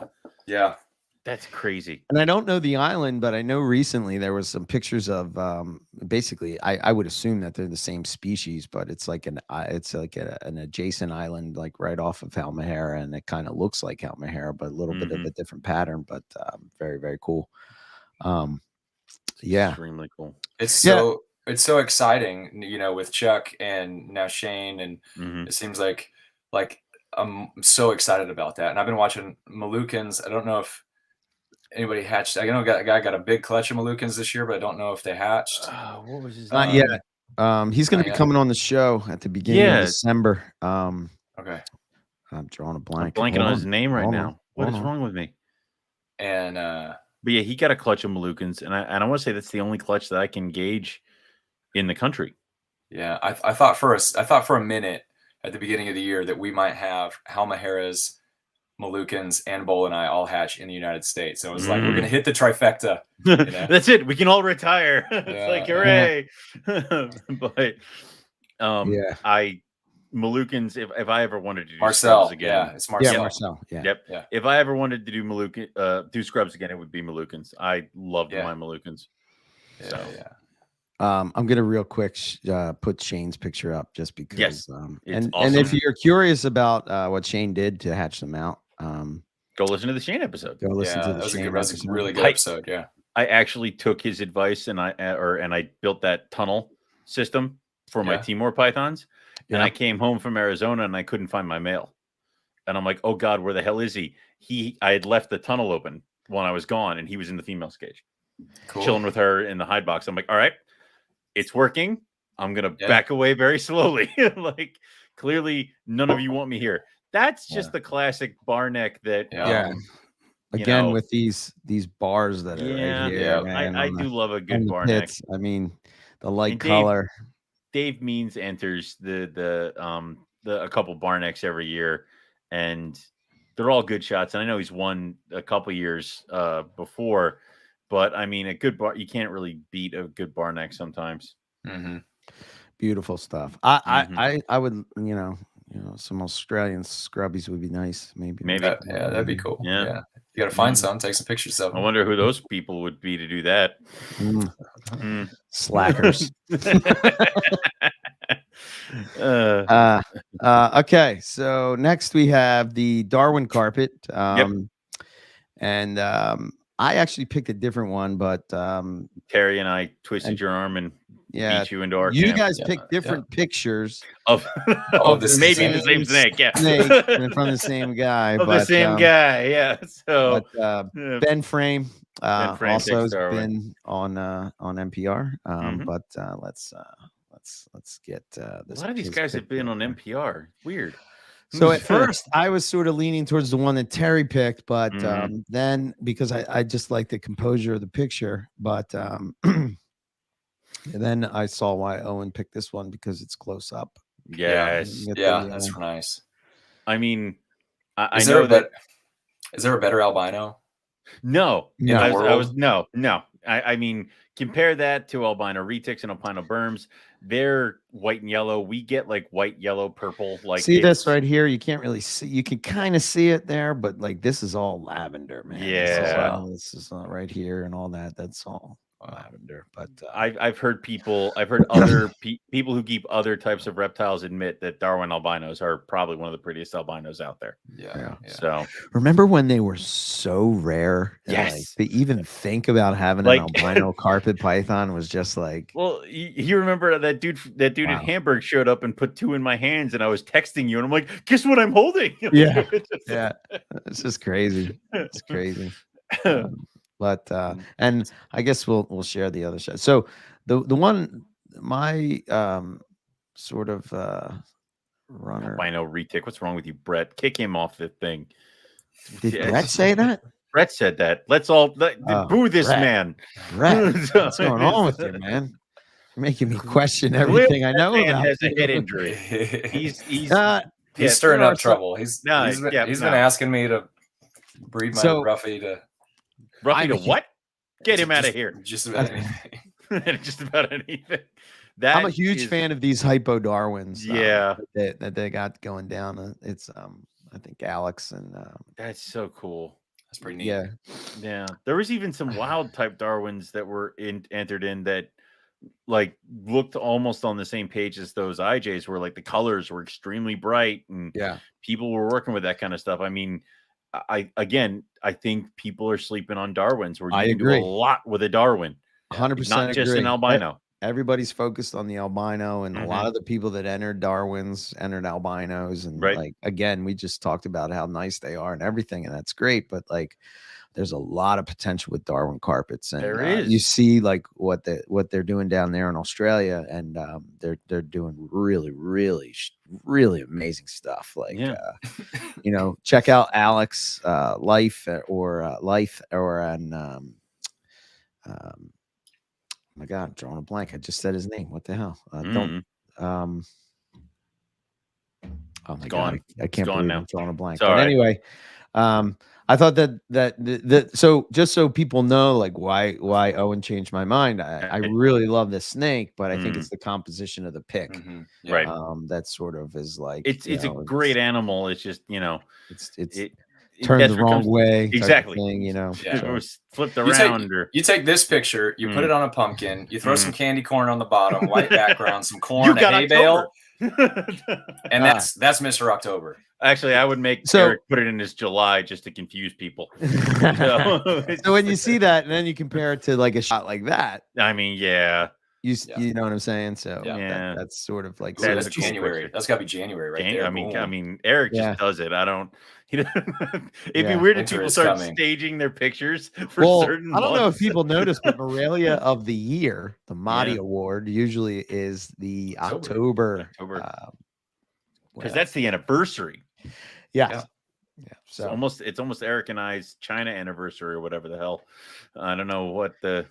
Now we come to the most disputed category, the one where we monitors. We're gonna beat each other up about. We came down. We each picked a different one. Well, and then it was difficult. Let's start with. And then Eric picked 4. I did. I picked 4. Terry and I picked 1, and then Eric's like, I can't pick between 3. So it was. So this is one Terry picked. This was a lace monitor, and this was by our good friend Justin Julander. And oh shit, take that. I'm like, no, I didn't pick that one. You didn't pick that one? No, I think when it comes up on my email, it formats it weird. But what is this one right here on the rock? Can you see that? Oh, he picked the Oh, that was one of Eric's picks. Pilberensis the or the hammer slayensis. Could be. Yeah. Well, okay. So anyway, that was a lace monitor found in Mossman Gorge, which I thought was cool. That was cool. When I first saw that, I thought it was a croc monitor. Close. I mean, they're just different colors. We got this Pilberensis right here. Is that it? No, it's the other one. Okay, no, the other one. The one on the rock wall. Yep. Okay. So this was I wonder if it was the Kimberly Rock. No, I don't think so. We looked at earlier. Oh, okay. So this is like to me is like a Bredli in a monitor form, which is just amazing. But that's also by Justin. He wanted the hammer that not even gonna try that one. The other one. You're not going for it? Nope, not doing it. Scott's here. I'm not doing it. I don't care. He can yell at me. He's gonna yell at me not anyway. Doing it. So I won't do it. Hammer slayensis. There you go. That's the one that Terry picked, and that was one of the 4 that you picked. Oh no! No, God damn it! What am I doing? Oh my God! Don't mind me. I'm like I told you, a little under the weather. I'm trying, people. I'm trying. This one. That one. No. I got it. I got it right here. Yeah. Don't worry. I'm a little slow. Hold on. We'll get there. I feel like we're playing Pictionary here. There Just draw it. Dry erase board.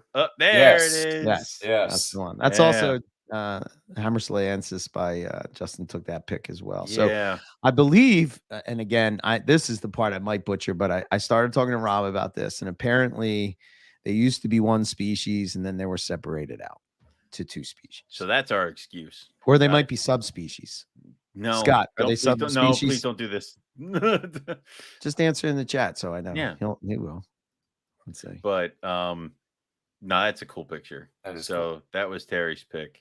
What is this again? Hammer slayensis. Hammer slayensis? Yes. The lizard. Hammer slayensis. Is it? Yes.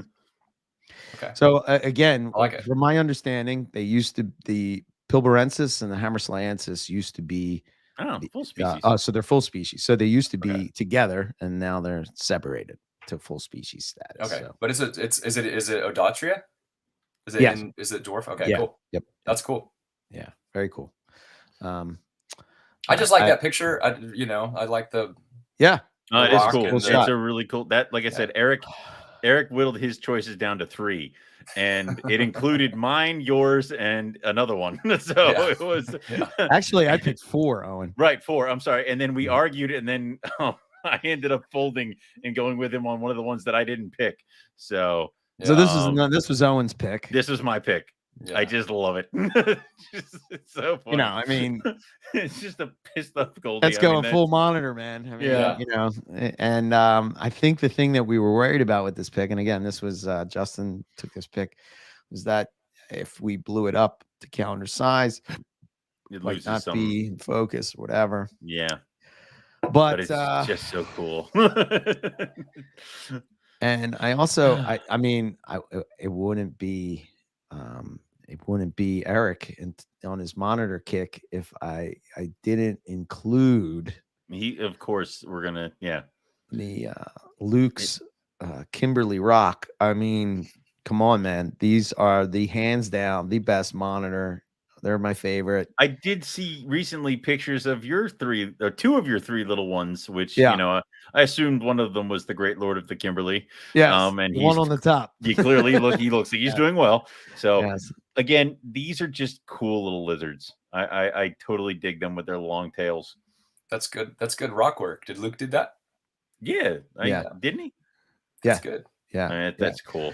Yeah, Luke, Beachy Scaly Beast, if you are looking to get some ideas for building natural vivs, I definitely would recommend checking out his YouTube channel, because he does some amazing stuff. And another one is Cam's Custom Backgrounds.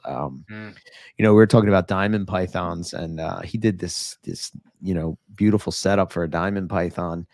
And he had this big tree kind of set up in the middle of it. And when you see that diamond python just perched and sort of doing that hanging perch, ready to that's awesome. Grab something. And dude, it's just amazing. It just gets more and more into it that you want to just do, you almost want to have little bits of nature in your house for that kind of stuff. So that's 100%. You know, I mean, like, I think at the point I am, you know, I'd say this all the time, but it's you know, obviously we can't get to Australia, and I can't go there every day, and I wish I could. If I was going to move somewhere, that's where it would be. Actually, the wife would move there. Believe it or not. Dexter would not make a month quarantine as an imported dog where like no one can touch him. He'd lose his tiny mind. And I haven't even begun to understand how probably difficult it is to do that. But man, that would be a dream to be eaten by a saltwater crocodile. Yeah. Well, you know, hey, whatever. Yeah. Wait, you gotta go. You gotta go. You gotta go. Yeah. So, but I guess at the end of the day, I had to pick my absolute favorite monitor that there is, and it's none other. And the fact that it's just one of those. Then the Borneo earless monitor. Yep, wins. The Borneo earless monitor wins. The winner. No one even entered it. We put it in ourselves because all of you were too cowardice to do it. But the monitor picture is obviously going to be won by Scott, which again, this was a hideously difficult category, but he comes out of nowhere with a baby parenti coming out of an egg, which is just not fair, man. Disgusting. I mean, come on. That is a cool shot. That is a cool animal. Done. Like, what's the story here? Like, this isn't the incubation medium, right? Like, he didn't find this in the wild. So did he take it out of the incubator and set up this shot? Because that's what I love. Like, I love the effort that goes into making a good shot. And I hope he did. I mean, if this is the incubation medium, I mean, I would think his incubator's filled with a bunch of rocks. Right. But yeah. But anyway, like, yeah, that's super cool. Yeah. I mean, that's such a cool animal. Dude, they're just, you know, there's in my sickness. So I watched this. So is that what we're calling your monitor kick now? Is your sickness? No, I'm okay with it, but for my sickness, I watched. Actually, Justin turned me on to this in Texas. He was telling me about this documentary called The Lizard King, and it was a PBS special documentary or whatever that I think I shared it in the chat. I don't know. Everything's fuzzy those couple of weeks, man. So anyway, you know, it sort of breaks it down, and you can look it up on YouTube. But this guy right here, Eric, right here, this book is an amazing book. It's called The Lizard Man Speaks, and it's sort of a story of his life. And basically, parentis are the highlight of that. And you're just watching these beautiful parentis just going in the outback of Australia. And man, they're just amazing. They're amazing reptiles. Gorgeous animals. I don't want to poo-poo Komodo dragons because Komodo dragons are cool, but I don't understand why Komodo dragons get all the hype. Because they're really big. Parentis parentis are really next in line, man. Yeah, but they're big. I mean, yeah. I don't know. Again, I'm not poo-pooing Komodo dragons, but I would kind of almost wish more zoos had parentis, because it seems like Komodo dragons are slowly becoming the, like, every zoo's got one. Like, it's, you know, here's the cage where they keep their giant anaconda, and here's the cage where they keep their Komodo dragon. Here's their tortoises. Cool. That was the reptile building. Like, I almost wish some zoos would branch out to some cooler species like parentis and stuff like that. I don't think there's, I think there's some at the reptile gardens, and I think there's maybe a scattering at a couple zoos, but that's about it. So basically it came down to a fight between Justin and Scott. Yep. And I think that's only because Mike didn't know that there was a monitor category. Yeah. I'm sorry about that, Mike. I thought you did. I would have gave you the heads up. But I feel bad now. But it would have been difficult because we would have had like Mertens, Perenni, and like it would have just been bad. Dude, Mike, I can't sing this guy's praises enough. These freaking monitors I got from him came ready to play, man. I mean, I have it at this point where every morning I come down, you know, the food monkey comes and they Food open up the monkey cage, comes. and you know, here I am, and I'm feeding them off the tongs, and they're right up on my hand now, and they just sort of are. I don't know, man. You don't get that kind of interaction with a snake, and I'm not saying that, you know, I don't. I love snakes, I do, and I always will. And carpet pythons are always, my favorite. But I don't know, man. There's just something about them that's badass. But so Scott said in the chat that he incubated this normally and then staged it. It's in a termite mound. Oh, no kidding. No staged shit. it for the shot, so that's cool. That's cool. That is cool. Let's look at that one more time. Yeah. That is cool. Oh, or he said the Lacey. He did it for Perennies and Lacey's. He said the Lacey's in a termite mound. I'm sorry. Okay, Lacey's in a termite mound. Yeah. Perennies. That's still fine, because I mean that's awesome, and it kind of plugs you in that this is what you would see if you did find one out in the wild. Like, that's awesome. Yeah. So that's cool. All right. Okay. So that's the winners. Congratulations to everybody. And very, very good. The one thing that we will now last thing left. Two things. Two things left. Yep. We have the Moreli of the year. Right. Which is that person. Yep, that person who, gets to come back with us next year and pick the new ones, as well as pick the special category for the following year. And Moreli of the year this year is, as much as Eric really wanted it to be a monitor, it is not. It is. We decided it's going to be the diamond python. The diamond python. So the diamond python is going to win Moreli of the year, and this is, I think, the first year in a couple years where an actual Morelia has won Morelia of the year. So rough scales are Morelia. You're saying carpet pythons. Carpet pythons, yeah. I mean, I think like a couple years we had it. We didn't know when Pelly win it. We had a couple times. You had a rattlesnake win it 1 year. 1 year that did happen. I don't know what happened there. Yeah. But yeah, so Moreli of the year is going to be the diamond python. So that's just, again, it's a cool shot. It's a classic kind of a diamond python look. It's everything any Morelia head would totally be all about. So Michael Payne, you are the winner of the Monty Award for 2022. Congrats. That's cool. And that's an amazing snake, man. That's a great shot. Passing the torch. Yeah. See how that one goes. So final thing, the last thing, Terry, what is the special category going to be for the 2023 calendar? Man. Okay. So I was tempted to do turtles. Okay. But I'm gonna do Southeast Asian colubrids. Southeast Asian colubrids. All yes. Right. Okay. Mark that down right now. Mark it down. So what would encompass, like, give me a couple species? Oh my goodness. Okay. That's right. You could do all the Boiga species. Mm-hmm. You could do rhino rat snakes, ring snakes, Ridley eye, or all the Orthriophis, all the beauty snakes. Mm-hmm. Okay. All the Porphyracea. You could do Gonyosoma. Oh, you okay. Could do, and I'm not even mentioning the keelbacks and the Homolopsis, the water snakes, the snakes that I don't even know about, that are over there. Too bad Owen can't get into no one this. can't. This is right up his alley. Can't do it. Big angry colubrids. Several of them. King rat snakes, Patias. Got it. Like it's Brett said squirrels. Brett is mute him. He's not allowed to talk anymore. Brett has lost all MPR privileges. Good day, sir. But no, that's going to be a cool one. I mean, because even with the king rats and the rhinos and all that other stuff, that's going to be a fun one. Yeah. Although I don't know of any of those that are easy to photograph. No. Yeah, that's going to be tough. Boiga, no. So bring the skill. Get patient. Take a good photo, because the snakes deserve it.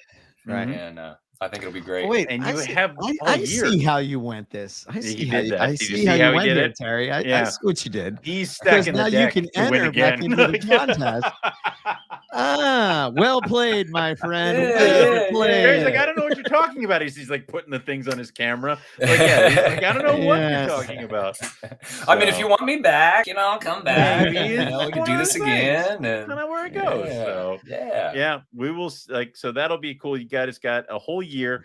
Again, we'll make the announcement probably again sometime in September next year. But we will get it all set up, and the calendars will be made available to everybody so they can go ahead and order them, and we'll get that all squared away. Yeah. The winners of each category do get a free calendar. Mhm. So that's coming to you guys as well. So yeah, and I think we're gonna do. I didn't talk to you yet, Owen, about it, but I think for our Patreon people, you're going to hook them up in some way with. Forget the Patreons. Forget them. Oh man, what? No, See, they have no. That's new tier material. They're gonna have to pay more to get the calendar. No. Fine. Yeah, fine. And the sale of the calendars, they go to anything? Us. It goes to paying for MPR. Well deserved. Yeah, we got to keep the lights on somehow. Yeah, it usually just depends. Sometimes we do things. Sometimes we give a portion to US Arc. In the past, we've done that. Sometimes we, I know we did. Well, that was actually a T-shirt we did for these Australian bushfires and stuff. But I'm hoping that I'm working on this. And again, I apologize because I've kind of been out of the loop for a couple weeks. But I'm hoping that I can get it to where you can just buy it right off the website. So I'm going to try to set up a store, and you guys can just go and buy the calendar straight off there and make it super get it shipped easy, out, and you're good to go. Good. But good stuff. So I guess in closing, we'll just chat with you for a minute, Terry. What you got going on? I mean, you got some exciting stuff going on, and your Fahrenheit and your diamonds and your rough scales and. It's been the best year ever. Yeah, dear God, your building of a building in your yard. Like, come on, man. Yeah. 2020. I COVID hit, lost my career, moved across the country. Then bought a house, started a new career, and in the meantime, hatched out more snakes than I've ever hatched before. So that was super cool. So that's awesome. We had a lot of success with diamonds, Angolans, dogtooth cat snakes, rhino rat snakes, Barron's racers, Savu pythons was the first for me this year. Nice. Ball pythons was the first for me this year. Next.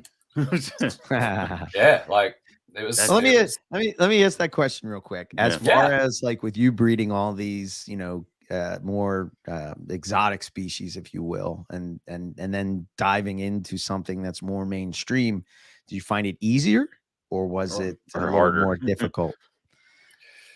I think both. So yeah, the hard part is I stopped paying attention to ball pythons when like desert and pinstripe were the hot morph. Right? Oh yeah, I got so what hell happened? So imagine coming. I mean, I was never into ball pythons, but I was, I watched snake bites and all that stuff. So I was following it. Right. So imagine now to say, okay, I'm going to start a project, and then you've got all of these, not single genes, but all of the combinations. It's like, where do you start? 7 gene, yeah. So that was overwhelming. That was really overwhelming. But that's been fun. The breeding part hasn't been that difficult. Fortunately, there's so much content. Like you can't consume all the content. And and I feel like people have that species dialed in so well with their cycles and their what do you call it? The sonogram, ultrasounds, the ultrasounds, all that stuff. So, but I'm not that sophisticated. I throw them in for 3 days and I take them out for 3 days. Right. So I was fortunate enough to get a group and had some success this year. And dude, seeing snakes hatch out of eggs is super cool, no matter what it is. And that's true. Yeah. Not knowing what's gonna come out, I did some visuals to some hets that I was like, are they really hets? I don't know. We'll find out. And then to see that albino come out or see whatever, a different one come out was was interesting. You know, I've never done a morph project before, so of any species. So that was super cool. That was a lot of fun. That is awesome. So you kind of, I guess you kind of get it why people are kind of into doing that. Yes, you know? yes, I totally get it. And I hated on ball python people and ball python. I was the biggest hater there was, you know, and I equate it to, you know, when I was in college, I did the same thing to people in fraternities. I was like, oh, you know, you got to pay to have friends and all that stuff. And I was like, I'm not going to rush and I'm not going to do anything. But then it's like, well, wait a minute. Like they were having fun, you know, like they didn't care that. And so now that like I've stepped into this other area of the hobby and it is a completely separate area, I'm like, oh, they're having a lot of fun. They don't care about any of you guys that are just walking by their table at the expos, you know? Right. They're having a lot of fun. So that's been fun. Marketing wise though, it's a whole different animal. I don't have to advertise my roughies or my barons or my rhinos, or I don't have to advertise any of those. People find you, find me. And it's not that way with the ball pythons. I have to actively search for people. Like, yes. Okay. I think for someone, I don't know, maybe this is your thought, but I think for somebody that's in your position, it's with all these, you know, rare type of species that you're working with, it's sort of, I think you have the opportunity to sort of gateway some of those people that would come to you, say for a ball python, and then, you know, you're gatewaying into something else, because typically, you know, I think the trend is that you sort of figure out who you like to buy from, and then when you kind of find that person and you know that they have a mix of a bunch of stuff, you're like, oh wow, they have this, that's pretty cool, and oh wow, they have that, you know. And how many people have you turned on to Boyega, you drug dealer? Like, you know, come on, it's like, and that's the thing. Like, it's true. You get the ball python, and then you're following you, and check out all the cool stuff that you got hatching out over there. Why not jump into some of that stuff? So and it's funny, you know, I've started adding, you know, some ball python stuff to my Instagram, and then there'll be a rhino rat snake post, and they'll be like, "What is this thing? I've never seen it before." You know, people go nuts for the little. And in my mind, in my circle, I'm like, "You've never seen a rhino rat snake before? Like, where have you been?" You know, but I forget that they're not that popular, you know, and so I don't know why. So it's interesting. It's one of those things where rhinos are having some sort of resurgence. It is insane. Well, it's not even a resurgence. They were never popular. I just think there weren't that many people into them, and now that more people are getting into them, and there's more volume and more people working with them, and I have a lot of people buying them as pets. Like they don't want a breeder, and most of mine have gone as pets, you know. And I'm seeing the same thing with the Barons racers. Really, and I'm really interested to see how the demographic is changing. Where I'm getting a lot of female buyers now, whereas before, you know, I didn't necessarily. And I think that's super encouraging, because it's saying that the market is growing and it's getting bigger, and there's room for all of us. So. Yeah, I think you can do a ton with a rhino. I think you do a ton with a baron, especially if it's going to be like a pet. Set up the Viv, and I have had family that don't want to come anywhere near my snakes, but I have my rhino set up in that giant tank in my living room, and those will be the ones that they want to be up against the glass and take pictures of, because something about just having a little horn on their face just totally diffuses. They're not. Even though I got bit on the thumb by my female yesterday, like they're still vicious little things, but people just don't see it, and they kind of just think they're awesome. So, well, it's like a permanent party hat, Owen. Yeah. I almost chose for next year. I almost chose rear fang snakes. No, rear fang snakes. But I was like, all it would be was hog noses with mustaches. And thank you. Like, one day we're gonna have somebody who wins and be like, next year will be snakes with mustaches, and I'll be backed into some kind of corner that I can't get out of, and I'll be rage filled. So That's cool. Like that. I think you bring up a good point, Terry, about the hobby. Is that I think that a lot of people are coming into it, and I think that the fact that it's not sold as just a breeding thing anymore, and people can just come in and keep, I think that opens the door for them to feel comfortable just to keep whatever they like, you know what I mean? So if they, you know, whereas before it was like, you're sort of like, if you're coming into the hobby, you sort of have to play by these rules or follow these things in order to be Mhm. somebody or successful in the hobby. So I find that quite encouraging for the future of the hobby, you know. Well, it's also cool because it's, you know, when I started, Asian rat snakes had the stigma of being hard to feed, hard to work with, hard to breed. And like I think at one point somebody said if I ever got a mandarin and I looked at it cross-eyed, it would just drop dead. Right. Yeah. Which is probably the stigma that came from, yes, the original ones that were pulled out of the wild. They probably had health problems. Well, I Why? think wild Because we ones don't ripped them ever out do of the good. wild. Yeah, I don't think the Exactly. wild ones ever do good. Exactly. And that makes sense. So, Right. you know, and it's one of those things where, you know, I think we're starting to get past that kind of stuff where it is becoming something that people can work with and can keep and can, you know, set up and readily have that little slice of nature in their living room and have a snake that doesn't get 12 feet long. So yeah, of Really, course they're. Do you remember? I don't know if any of you did. You subscribe to the Vivarium magazine when it was I have out them in the all 90s? over there. Okay, They're all right there. So that magazine was so ahead of its time because Philippe de Vaugelet has articles in there, and he talks about the third wave of herpetoculture, you know, and he talks about the first wave, which was like the Noah's Ark. You're keeping type specimens, and you kind of have a lot of things, but the goal of it is really to just keep it, right? Right. And then the second wave would be captive breeding, right? And so that really picked up steam in the 80s and the 90s. And then the third wave of herpetoculture, what he was calling the art of snake keeping, or the art of, you know, keeping herps, right?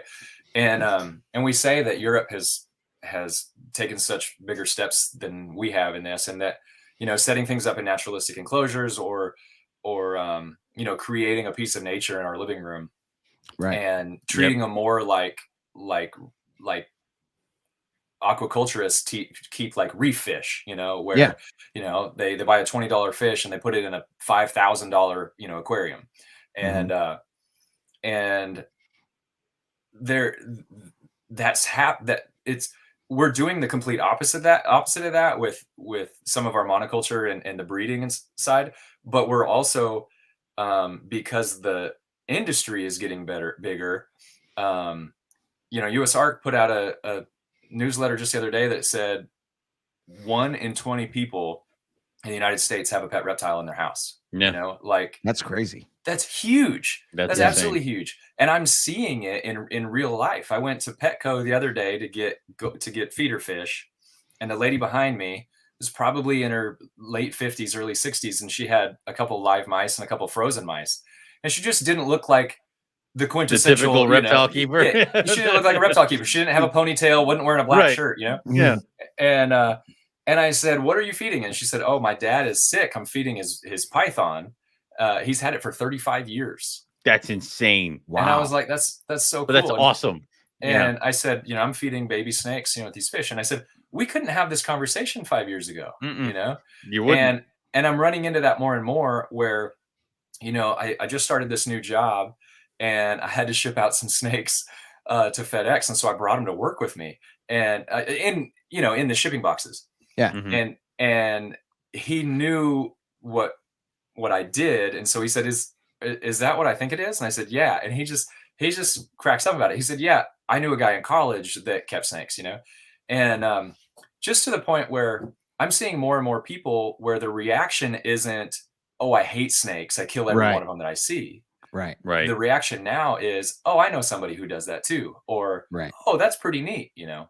Yeah. So it's funny you say the 3 waves of herpetoculture, right? Because I kind of feel like that's the succession of where I've been and where I'm at. You know, it's like I started with I remember in the 80s, you know, there was no thought of even breeding. Like you just kept it, you know. My dad's influence on me was like the whole thing of just getting as many different species as you possibly could, you know, and having them and like, oh, look at this species. Oh, look at this species. Like, you know, and then obviously when I came back into it, it's the breeding thing. So then I'm knee deep in breeding and producing and, you know, being cutting edge with morphs and this and that. And like, and now I'm slimming down the collection and, you know, just enjoying it. And I think, you know, like I know myself and Nipper and Keith are kind of like in this spot where we're not keeping so many of the same things and slimming it down and having this variety. And I gotta say, it's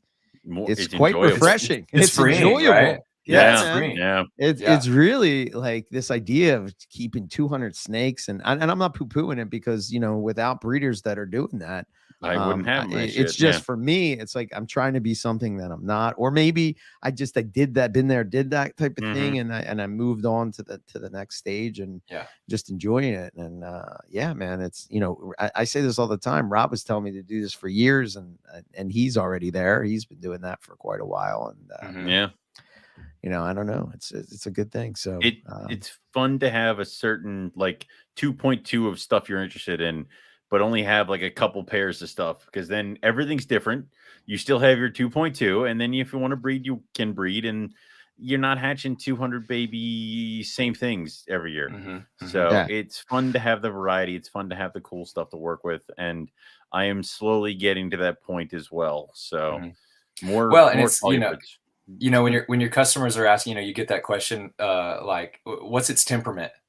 They'll ask you, like, what's its temperament? And it's like, and sometimes I'll say, I don't know. I've never held it for. Yeah. Like I have too much volume to hold my snake and watch TV. I don't do that. Right. But when they buy it, when they receive it, that's what they're going to do. Yeah. And that's it's not a red flag, but it's a marker that, like you said, I had a relationship with, when I had 2 Burmese pythons, I had a relationship with those snakes. Right. So when one of those, I had one of those snakes that passed, and then the other one I gave away before I went to Africa. But when those snakes left, it affected me very deeply, whereas now, when I experience mortality, it still affects me, but it's not as much, because I don't have as strong a relationship with these snakes as I do, when I had a couple. And so, I think if that's something that you want, I think finding, having less animals is going to benefit you a lot.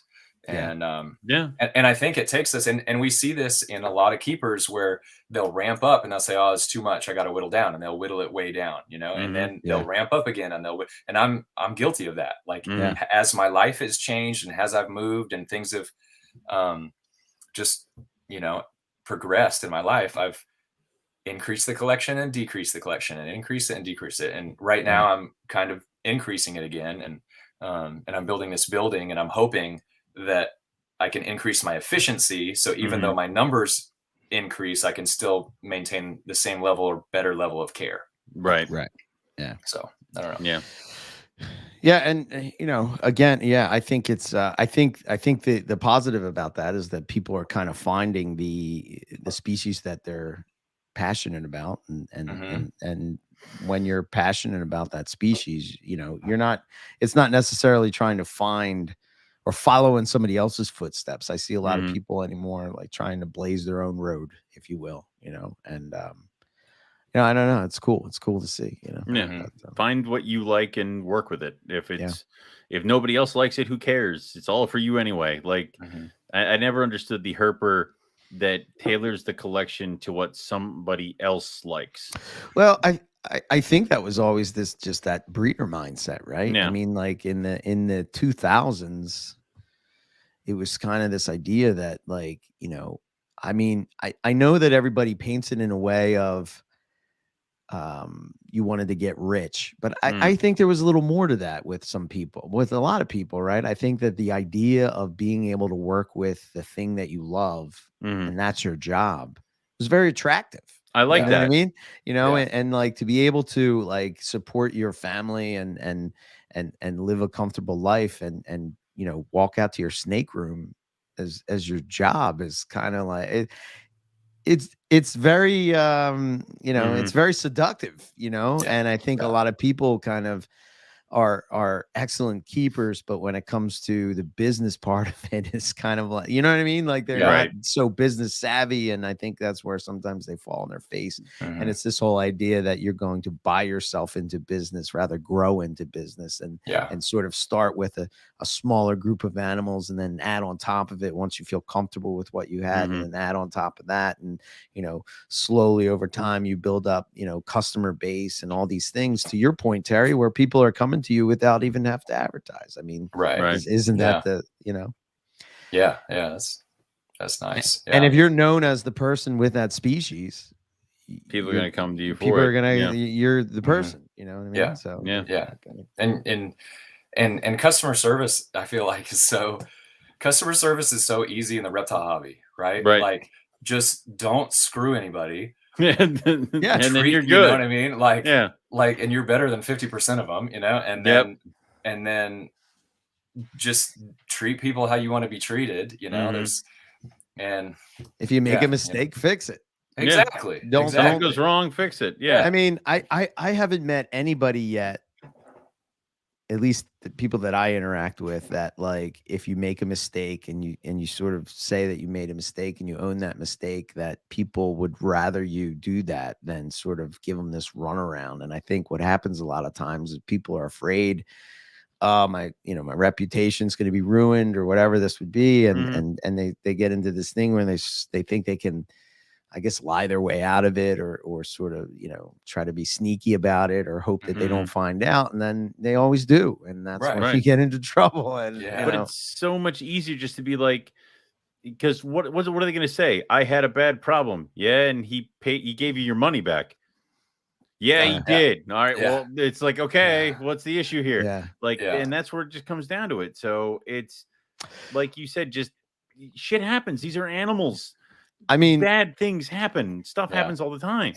Retail is that's what I do for a living, right? So I can't tell people enough. And I think this just works in life in general, right? Let's say that, you interact with 3% of the customers that they're just not good people, or they're trying to get over, or they're trying to, somehow get something for nothing, or for whatever it is, right?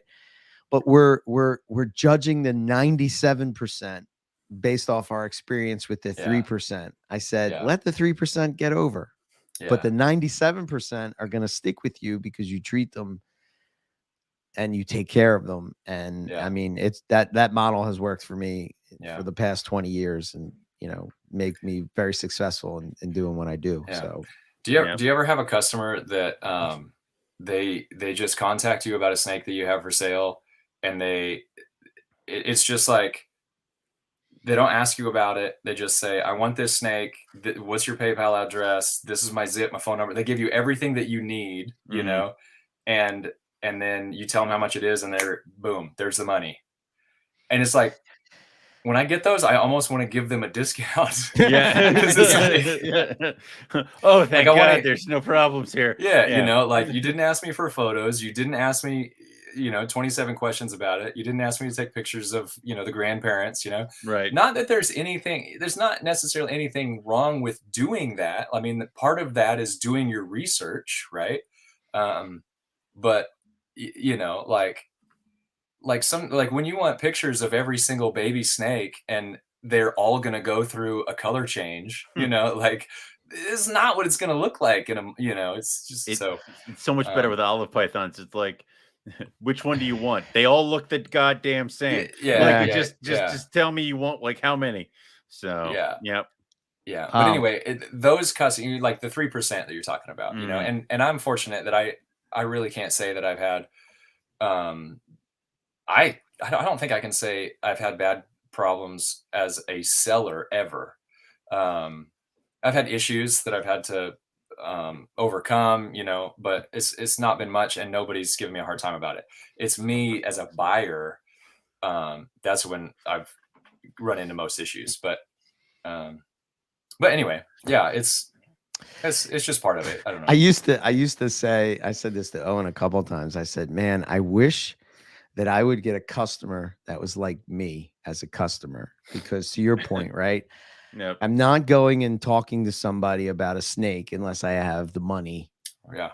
Or know that I'm going to have the money within, say, a week or two. Right. You know what Yeah. I mean? Like, and it's, to your point, right? It's just like, okay, how much is it? Okay, it's this much. Okay, here it is. Yeah. I'm going to, here's my info. What's your PayPal? Here you go. Let's go.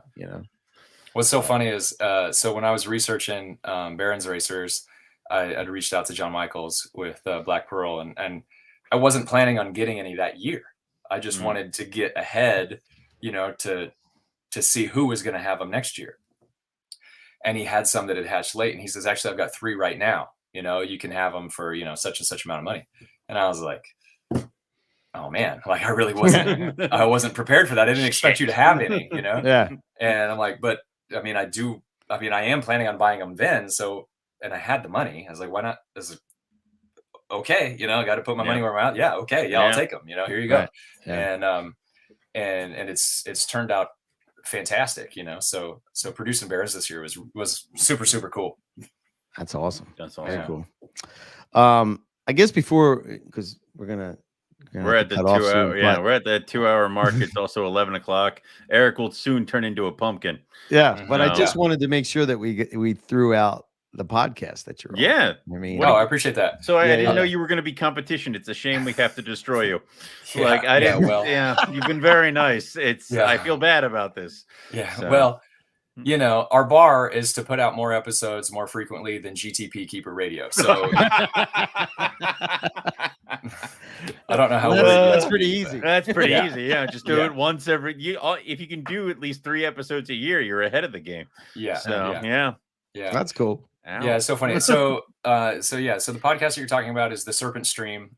Jeff Godbold kind of shelved the Corrales Radio. He'd been doing Corrales Radio for years and has a great library of content that he's going to keep available for people.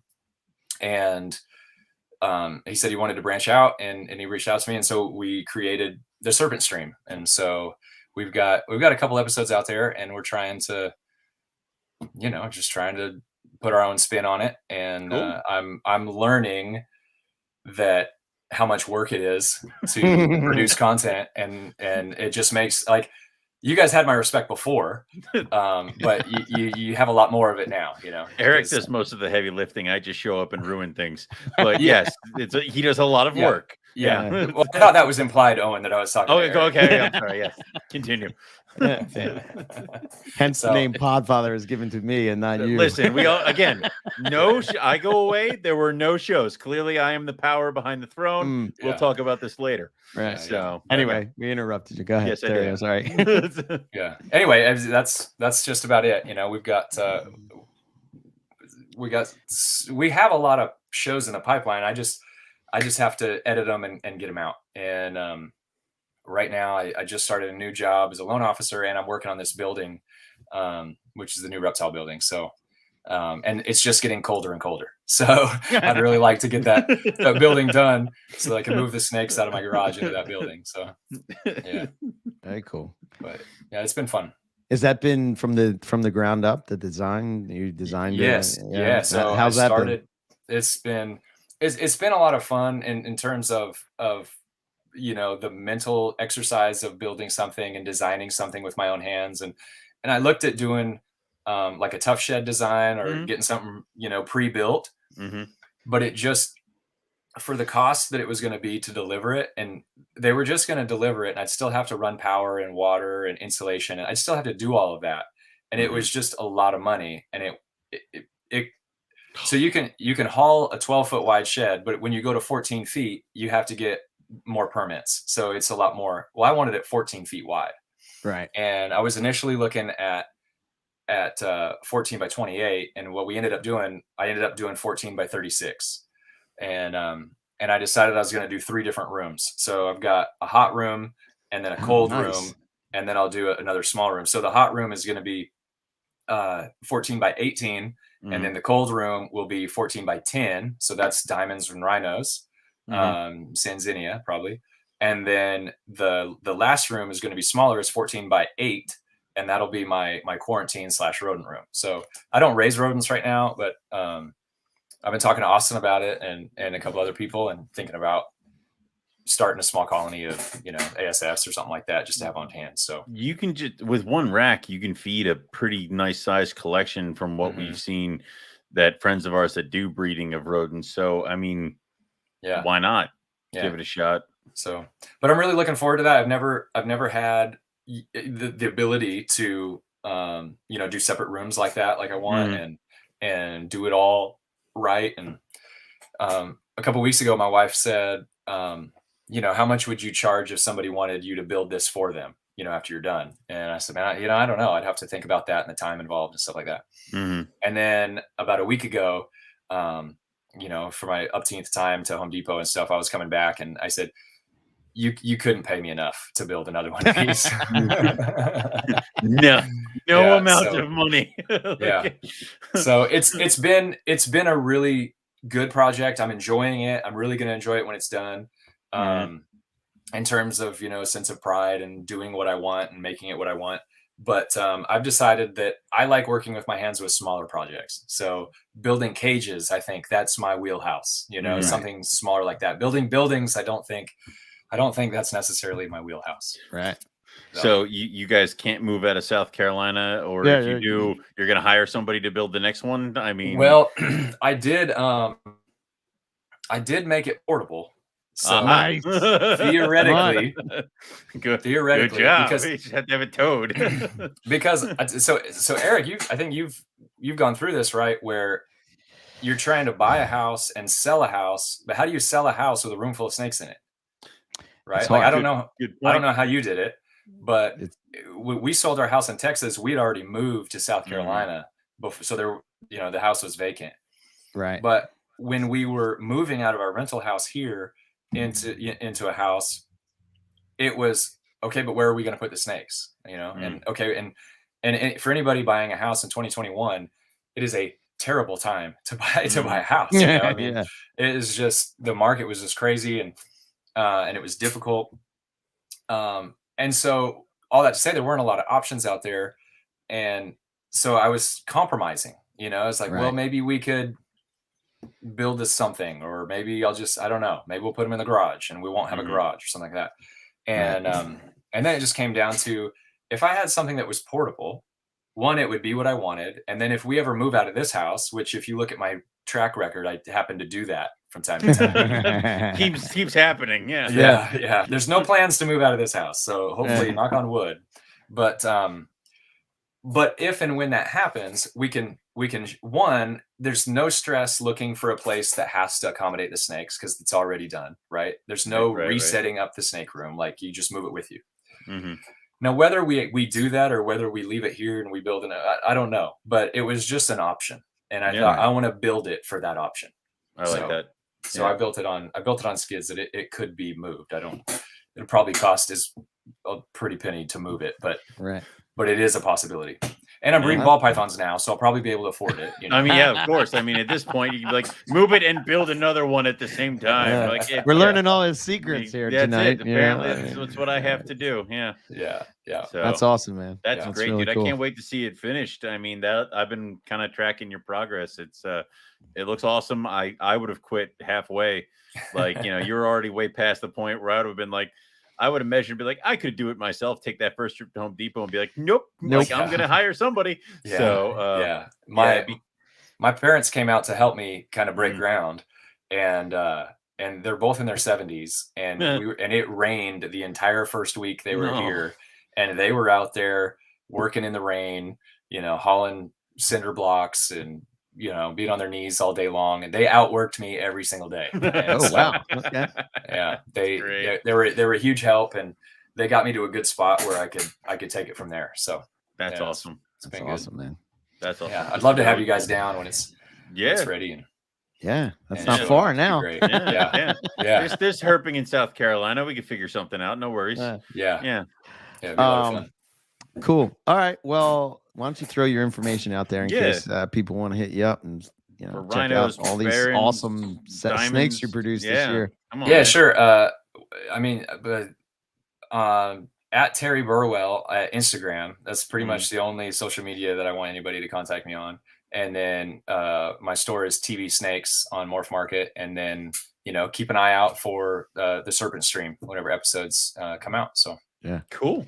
I appreciate all the support that y'all give me. So absolutely. We'll definitely have to have you pop back on when you're finished up with your snake building and let us know how wonderful that was from point A to point, R or wherever we're at right now. Yeah.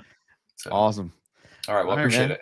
Yeah. Thanks for helping us judge. And we'll catch up with you later. And obviously, you're going to go take a ton of pictures to submit onto the Southeastern Asian Collier category. I'm going to try to bring it. I'm going to try to bring it. All right. So. All right. Yeah. If you don't, I will be disappointed. Okay. So, all right. Right on. Thanks, Terry. We'll catch up with you. Man, Terry. Thank you so much. See you. All righty. All right, let's close this out because I got to go to bed. And Eric needs sleep. Not sleeping full nights and being under the weather is not the best. Come on. If you're herping, it's okay. But if you're not herping, it's no good. You're sitting there, you're like, I'm so sick. And then I see a video of you shredding on your guitar. And I'm like, sick my ass. Look at him. And that's how I relax, man. Beating up that with your strumming or whatever it is. Like, come on. Well, it's funny. Me and Keith we have our own separate chat that we share, like music stuff with all day, and like we'll continually send like, check this out, and I love it with Keith because he's not a musician, but he has the know-abouts of a musician, and he has this. Just like with snakes, he has an eye for certain things. With music, he has ears for certain things, and he's continuing to impress me. So like I feel bad. He's sending me all these pictures of TikTok guitar players and stuff, and like I say, oh yeah, and I tell him different things and whatnot. I'm like, he probably thinks I'm full of shit, so I better like play. Oh no, I better play something. Get me my ass. It was. Well, that's the thing is Tom and Justin were talking about concerts they've seen, guitars they've owned, stuff they've played, and I'm like, you got the wrong host in the car here, man. Like, all I can sit there and be like, music good.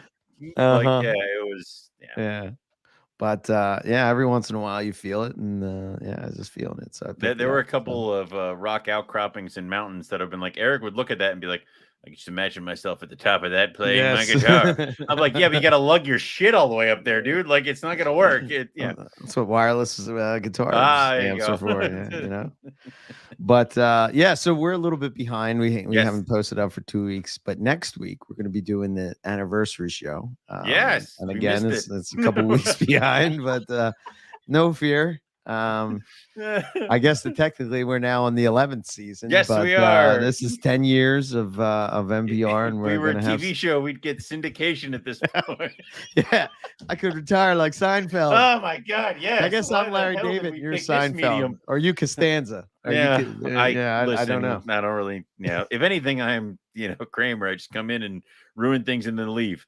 So Anyway, maybe Rob is Larry David. I'm Jerry Seinfeld, and you're Kramer. Makes sense. Yeah, I'd buy it. Right. So, so we're in the 11th season, so we're going to do that show, which we're going to do it a little bit different than years past. We're just going to talk to some of our favorite guests and favorite people, and see what trouble we can all get into. Which is, I think, some of the best shows we've ever had are the ones where it's like, let's see what happens when we bring this person on, and then calamity ensues. So that'll be cool. So we're going to be doing that. So that's going to be coming out. So and then stay tuned for that. And this Sunday, I think this Sunday we're going to do the Patreon, and we're the Patreon for the herping thing trip to Arizona. So if you're a patron, you'll get an alert. We'll drop on to the show. It'll be me, Rob, Eric, possibly maybe Keith, Justin, Tom. We'll talk all about the trip to Arizona. We'll go in depth. We'll show some pictures of the stuff that we found, and talk about it pretty much point A to point B and what we found and where. So well, not where, because some of those spots are secret. So not exactly where. Happy birthday, Robert, by the way. So And I think after that, we'll probably do the annual breeding show, and then we're 6 shows away from the end of the year. So. Oh, the holiday show. I'll alert Jim. 6 shows away. Yeah. Or not. Yeah. Yeah. Everybody needs to start getting their their airing of grievance lists together. So yes, Nipper. Yeah. I expect a full airing of grievances for this year. I don't want to. No, Nipper's not allowed. I did a lot. Yes. I did a lot of. You can't have an airing of grievance without. Listen, in Arizona, I did a lot of taunting. Okay. Oh, without the angry UK guy. I think I sent him a picture of a Mojave, and I said, "Hey, what corn snake is this?" Like, I think, yeah. So, Nipper's like the he's like if you had the angel and the devil on your shoulder or whatever, and like he's the, or the yin and the yang. He's the one that says, like, listen, fatty, get up out of the chair. Pick up that goddamn weight. But Nipper, I can't breathe. Suck it up, Buttercup. Let's go. Today we trained. Yep. But that's coming up. That'll be fun. And we're gonna start talks. I just want to throw this out there. I didn't really talk to you yet, Owen, so much about it. Oh, you're retiring? Oh shit. No. We're going to start talks about I guess this would be the 10th Northeast Carpet Fest. And we have to do it. Some of the ideas is to do it at a venue. Maybe have some people speak or something during the day, and then sort of have like a nice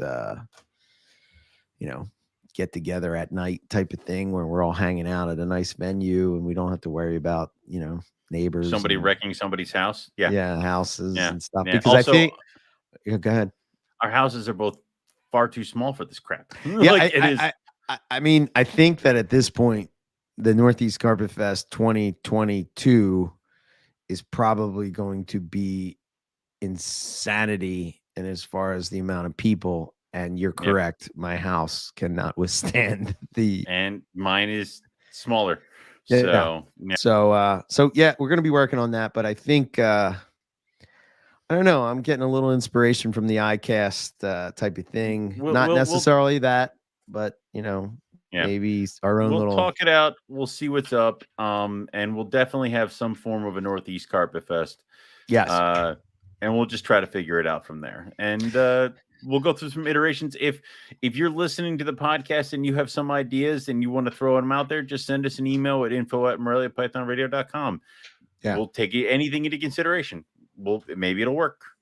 So we'll go from there. 100%. So, all right, for us, the website, moreli@pythonradio.com. So stay tuned for the calendars for sale as soon as they're available. We'll have them up everywhere. I'm hoping that I can get it set up on the website. So if we can just direct people right to the website, they can go there, they can buy it right off the website. And there you go. So stay tuned for that. If you are a winner, please email at info@moreli@pythonradio a high res pic of the picture that won. Yep.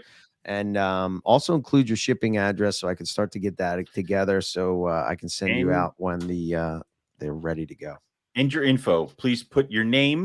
What the snake not your is. Name. Dear God, your name, what the snake is, and anything little history that you want to put out there, or any company name that you want to put out there, because this is the stuff that we're going to put. We're going to put the picture, then we're going to put your name, and we're going to put a couple other things on there. So you want to use this. Don't just be like, this is my screen name, and snake is called Paul. Like, that doesn't help us. Yeah. And also doesn't help you. Right. So, yeah. Think like Terry thinks. Think ahead. Come on. So and if you have any questions or comments or suggestions for the show or anything like that, you can send emails to info@moreli@pythonradio.com too. For our social medias, I think at this point the big thing that we're trying to push is just subscribe to the YouTube channel. And obviously, Owen has some videos coming up from the trip. Like I said, we're going to try to work on this more and more and start to go things in that route. So pay attention for that. And then we got the Teespring store, and then we got the Patreon if you want to support even more. So there's that, and that's all I got. So that's all we got for everybody tonight. So we'll say thanks for putting up with us during this little hiatus thingy. But we're back. We promise. We won't be going far. And thank you everybody for listening, and we'll catch everybody back here next week for some more Morelia Python Radio. Good night.